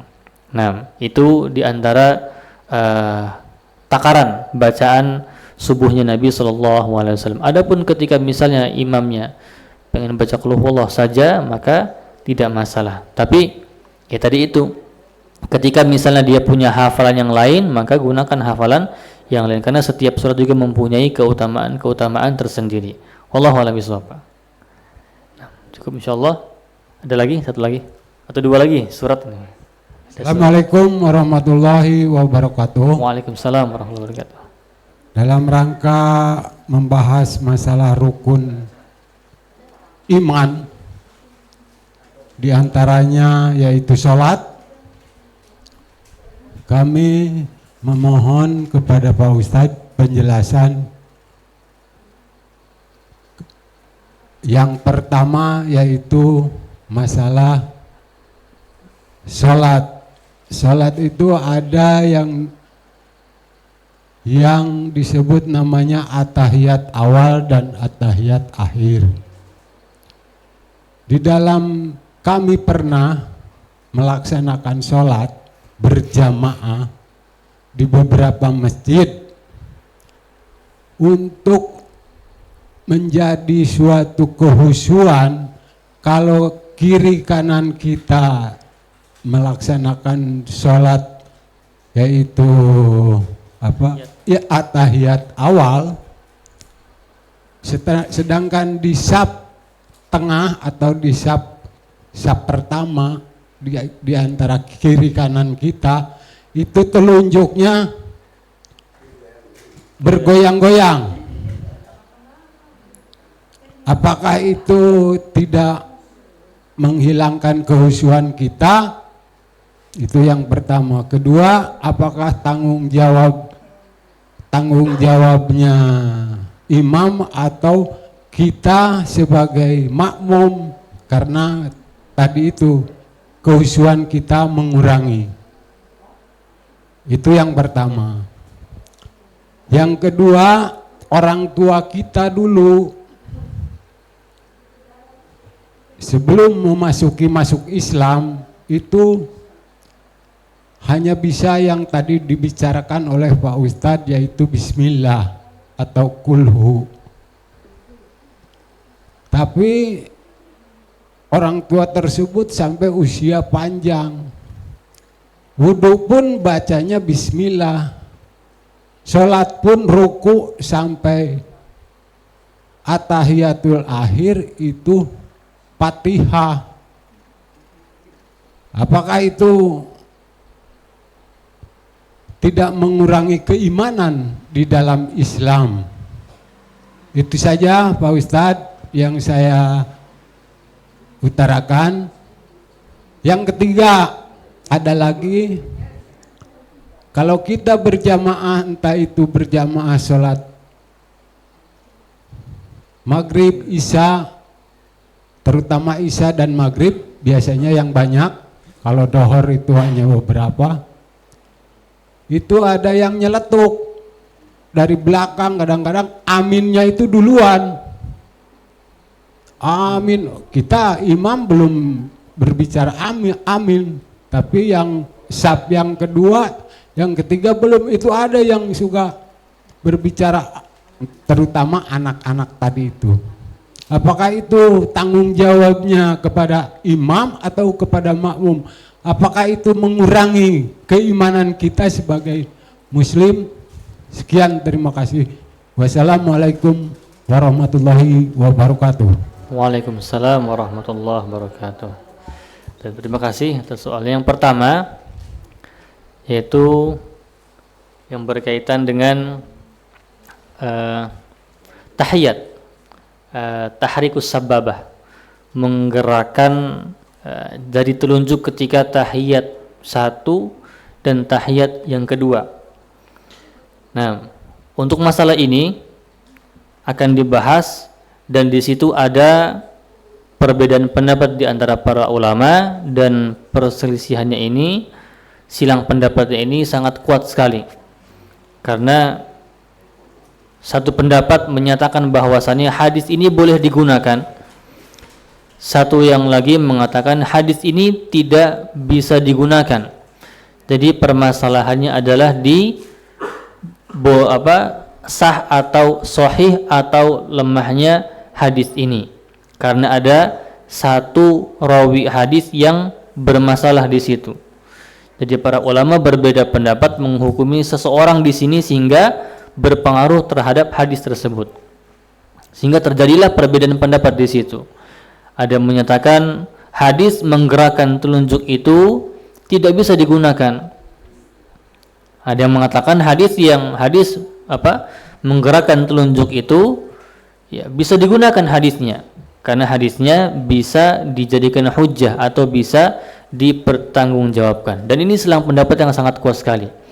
Dan tentunya dalam masalah ini, masalah fikih, masalah cabang, tentunya ini lebih luas dan lebih berlapang dada untuk menerima silang pendapat ini. Adapun pergerakan tahrikus sababah, ya, pergerakan ini apakah mengurangi kekhusyuan salat, maka bagi yang meyakini hadisnya benar, maka itu tidak mengurangi kekhusyuan salat. Karena walaupun salat itu di antara kewajibannya adalah tidak menggerakkan anggota badan dengan hal-hal yang tidak diperlukan, ketika yang meyakini bahwasannya hadis ini boleh digunakan, maka ini di antara pergerakan yang disunnahkan, sehingga itu tidak mengurangi kekhusyuan orang tadi dan tidak mengurangi kualitas sholatnya, kecuali kalau misalnya yang meyakini hadisnya tidak bisa digunakan, kemudian ia menggerakkan jarinya, mungkin itu bisa mengurangi kualitas sholatnya. Jadi ini ranahnya adalah silang pendapat di antara para ulama. Nah, yang pertama ini. Untuk yang kedua, yang berkaitan dengan tadi Bismillah orang tua, mampu baca Al-Fatihah. Ya, nah.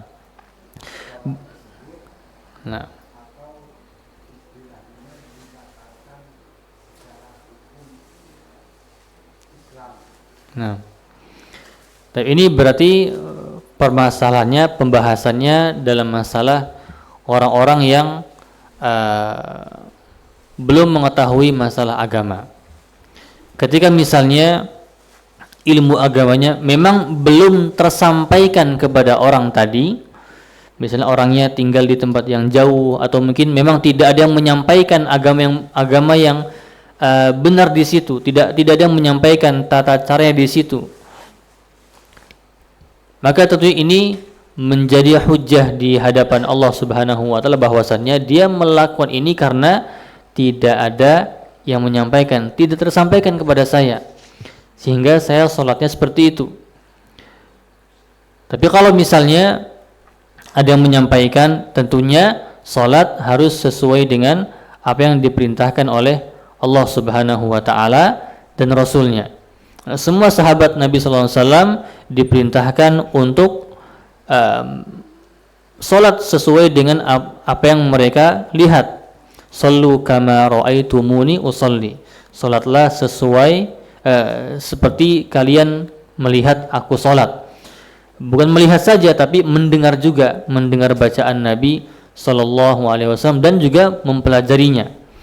Sehingga kalau misalnya ilmu itu bisa tersampaikan kepadanya, kemudian dia tidak menghafalnya, atau misalnya bukan sulit, tidak berusaha untuk menghafalnya dan mengendahkannya itu, tidak menghiraukannya, maka tentunya ini berdosa. Kecuali kalau misalnya tersampaikan ilmunya dan dia sudah berusaha untuk menghafalnya namun sulit, dan dia tetap wajib untuk melaksanakan sholat dan dia tetap sholat, maka tentunya ini sudah cukup menjadi hujah di hadapan Nabi SAW bahwasanya dia sudah berusaha.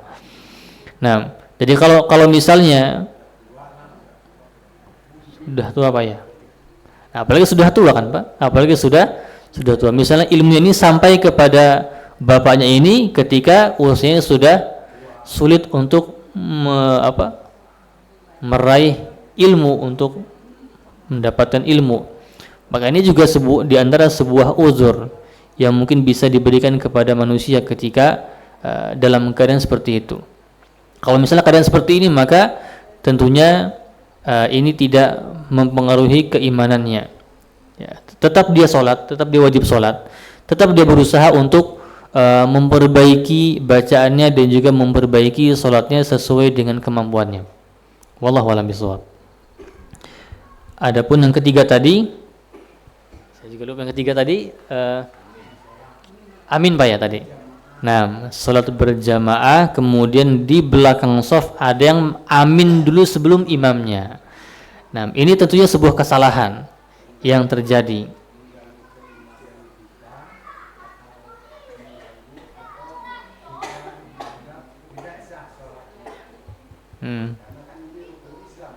Nah, rukun. Nah, rukun sholat Pak. Nah, ya. Apakah perilaku tadi mengurangi atau menambahkan keimanan? Tentunya enggak menambahkan Pak.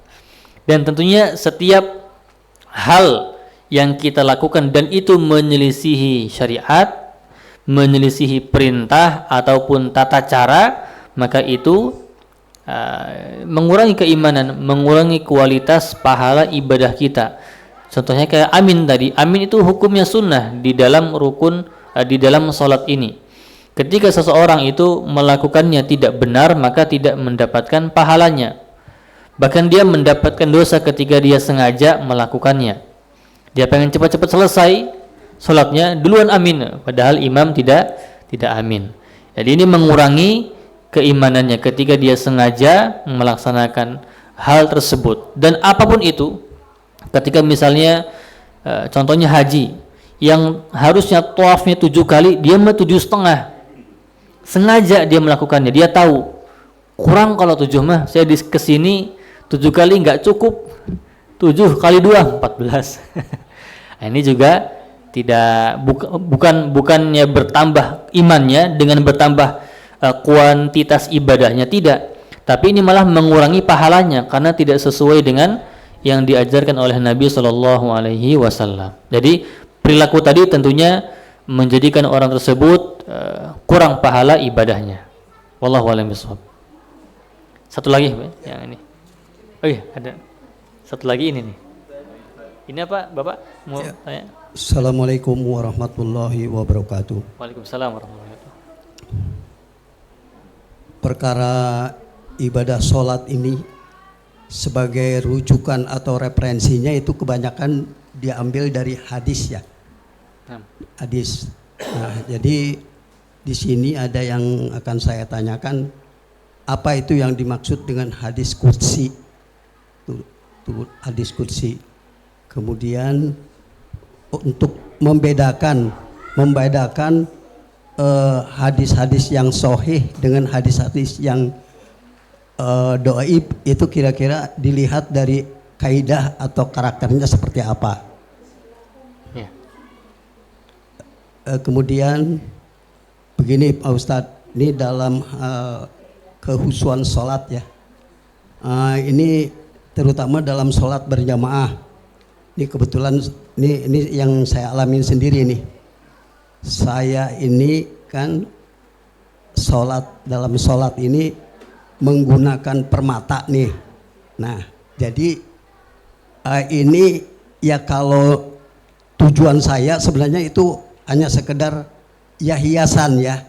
Nah, tapi dengan adanya budaya larak-lirik kanan kiri, ini yang di sebelah kita itu seolah-olah terganggu gitu kan.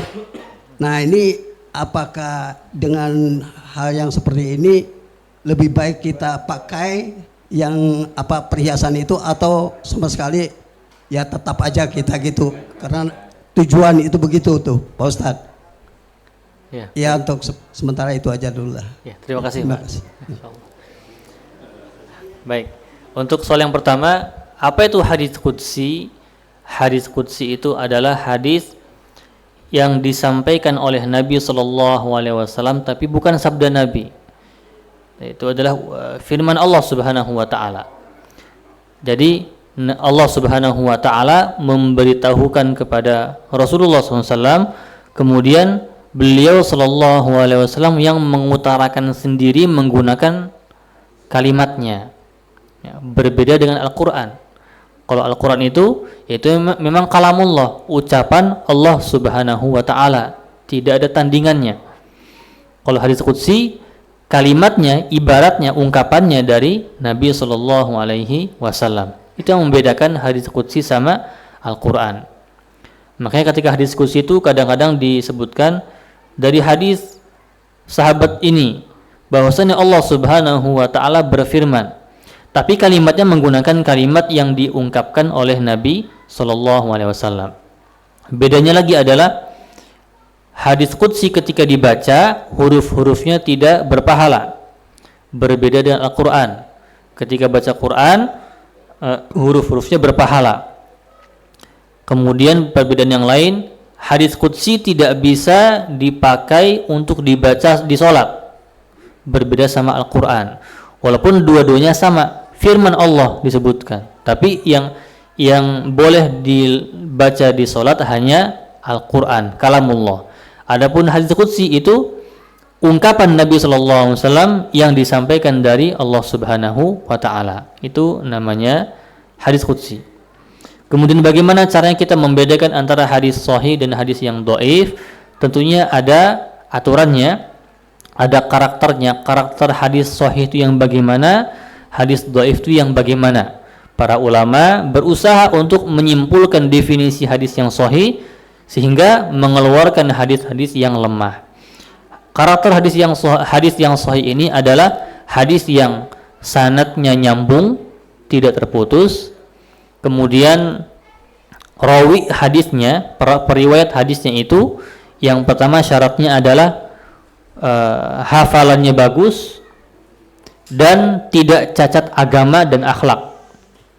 Kemudian yang keempat syaratnya adalah hadis ini tidak menyelisihi hadis yang lain.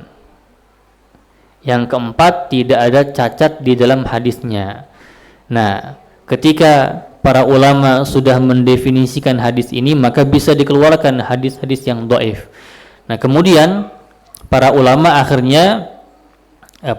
hadis akhirnya melakukan sebuah pekerjaan, yaitu apa? Menilai perawi hadis. Fulan bagaimana? Fulan bagaimana? Dengan menyebutkan penilaian orang tersebut. Fulan bisa diambil hadisnya. Fulan thiqah, terpercaya. Fulan pembohong. Fulan hafalannya bagus tapi akidahnya buruk. Fulan dia muridnya guru ini tapi hafalannya buruk. Fulan hafalannya buruk tapi tulisannya bagus, bisa diandalkan lewat bukunya. Jadi banyak kriterianya terkait masalah hadis ini. Dan kita sebagai seorang penuntut ilmu, sebagai orang yang ingin mengetahui mana hadis yang sahih, mana hadis yang dhaif, sekarang sangat mudah sekali dengan membaca rujukan-rujukan hadis.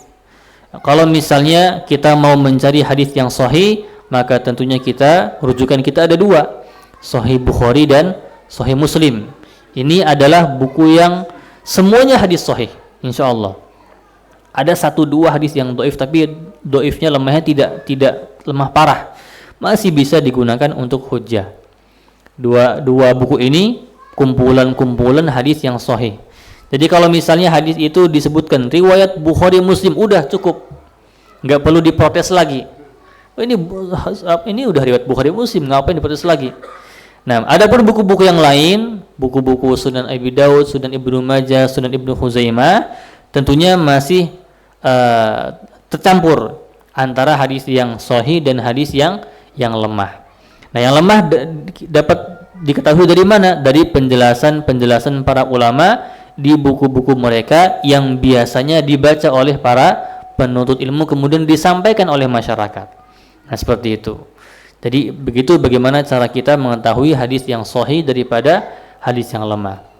Ada juga hadis-hadis yang lemah bahkan palsu bisa dideteksi dengan mudah lewat matan hadisnya, lewat isi hadisnya yang ngawur. Kata Ibnu Qayyim mengatakan hadis palsu bisa dideteksi dengan cara ketika lafadznya buruk. Kalau dalam istilah rokakatul alfaz, lafadznya lafadz yang buruk atau isinya ngawur, aneh. Contohnya hadis-hadis yang isinya itu mempromosikan barang dagangan. Ayam, ada penjual ayam ingin mempromosikan ayam, meriwayatkan hadis-hadis palsu terkait dengan ayam. Jengkol, al-bazinjan 5 apa sih? Saya lupa hadisnya. Tentang bazinjan itu jengkol. Terong afwan, bukan jengkol. Jengkol nggak ada di Arab, Pak. Terong, bazinjan, terong ini punya khasiat ketika dimakan. Ada hadis-hadisnya. Itu kan hadis yang jelas tidak akan disampaikan oleh Nabi Shallallahu Alaihi Wasallam. Atau hadis-hadis yang berkaitan dengan memuji-muji pemimpin dengan berlebihan. Barang siapa yang memimpin tempat ini maka akan disiapkan bidadari oleh Allah Subhanahu wa taala. Sekian banyak ini hadis-hadis yang mungkin mudah terdeteksi bagi orang-orang yang selalu membaca hadis-hadis sahih. Karena dia akan punya insting bagaimana membedakan matan yang sahih dan matan yang tidak sahih. Nah, kemudian soal yang selanjutnya tadi adalah terkait dengan terkait dengan ini Pak ya, batu aki. Nah, aksesoris yang kita gunakan ke masjid kemudian kita takut mengganggu orang lain, maka ada sebuah kaidah usul yang bisa kita gunakan, darul mafasid muqaddamun ala jalbil masalih. Menghindar dari kerusakan lebih dikedepankan daripada mendapatkan maslahat. Tadi di situ menggunakan permata tadi ada maslahatnya untuk menghias diri ketika masuk ke masjid. Sebagaimana firman Allah Subhanahu wa taala, wahai anak Adam, pakailah perhiasan-perhiasan kalian ketika masuk masjid. Nah, itu diantara firman Allah Subhanahu wa taala. Itu ada maslahat. Tapi ketika maslahat ini mengundang mafsadat yang lebih umum, yang lebih besar mafsadatnya, kerusakannya, maka lebih dikedepankan kita menghindar dari mafsadat ini. Nah, tadi mafsadatnya adalah ketika ada orang yang mungkin gampang ngelirik. Mungkin kita nggak bisa mentakyin, tidak bisa menunjuk hidung orang itu, tapi ya tidak bisa kita hukumi semua orang akan melirik. Mungkin 1-2 orang saja, tapi kita takut orang lain itu terganggu dengan apa yang kita bawa. Sama seperti kalau misalnya kita punya baju yang bagus ya, misalnya ada orang yang dihadiahi baju Afrika, baju gamis Afrika, baju Senegal, baju Nigeria, kan bajunya itu warna-warni, Pak. Nah, kalau digunakan di sini menjadi baju syuhrah, menjadi baju yang terkesannya itu syuhrah itu ya norak gitulah. Maksudnya kok aneh sendiri gitu, tidak sesuai dengan apa yang di kultur negaranya, maka itu makruh hukumnya. Maka lebih baik disimpan bajunya, jadikan kenangan. Baju orang Afrika tuh apa ngejreng-ngejreng, masya Allah. Baju ulama-ulama mereka, masya Allah. Teman-teman kita yang jadi dulu satu bangku, sekarang masya Allah sudah jadi ulama di negaranya. Jadi lebih baik mengedepankan menghindari mafsadat daripada kita mendapatkan masalah. Wallahu a'lam bishawab. Ini yang terakhir, ada surat di sini. Assalamualaikum warahmatullahi. Untuk wanita yang salatnya sendiri di rumah pada salat suat jahar, apakah harus dijaharkan bacaan Al-Fatihahnya? Nah, untuk masalah salat-salat yang jahar yang dilakukan sendiri, salat subuh, kemudian salat maghrib dan isya, salat jahar ini menjaharkan bacaan itu hukumnya juga adalah sunnah, tidak menjadi rukun ataupun kewajiban salat. Sehingga kalau misalnya subuh itu kita sendiri kita baca sir tidak dikeraskan maka sah. Kalau misalnya kita mau mengeraskan maka itu disunnahkan. Contoh lagi, salat maghrib yang harus dikeraskan tapi imamnya mensirkan, tidak mengeraskan suara, maka hukumnya sah. Tapi dia meninggalkan sunnah yang sudah diturunkan turun-temurun, dilakukan turun-temurun dan membuat gaduh masjid. Nah, itu lebih parah lagi. Wallahu a'lam bishawab. Jadi boleh salat subuh, maghrib, isya dilakukan dengan bacaan salat jahar selama tidak mengganggu orang lain. Wallahu a'lam bishawab. Semoga yang disampaikan bermanfaat. Kita tutup dan doa kafaratul majlis. Subhanakallahumma wa bihamdika asyhadu an la ilaha illa anta astaghfiruka wa atubu ilaik. Assalamualaikum warahmatullahi wabarakatuh.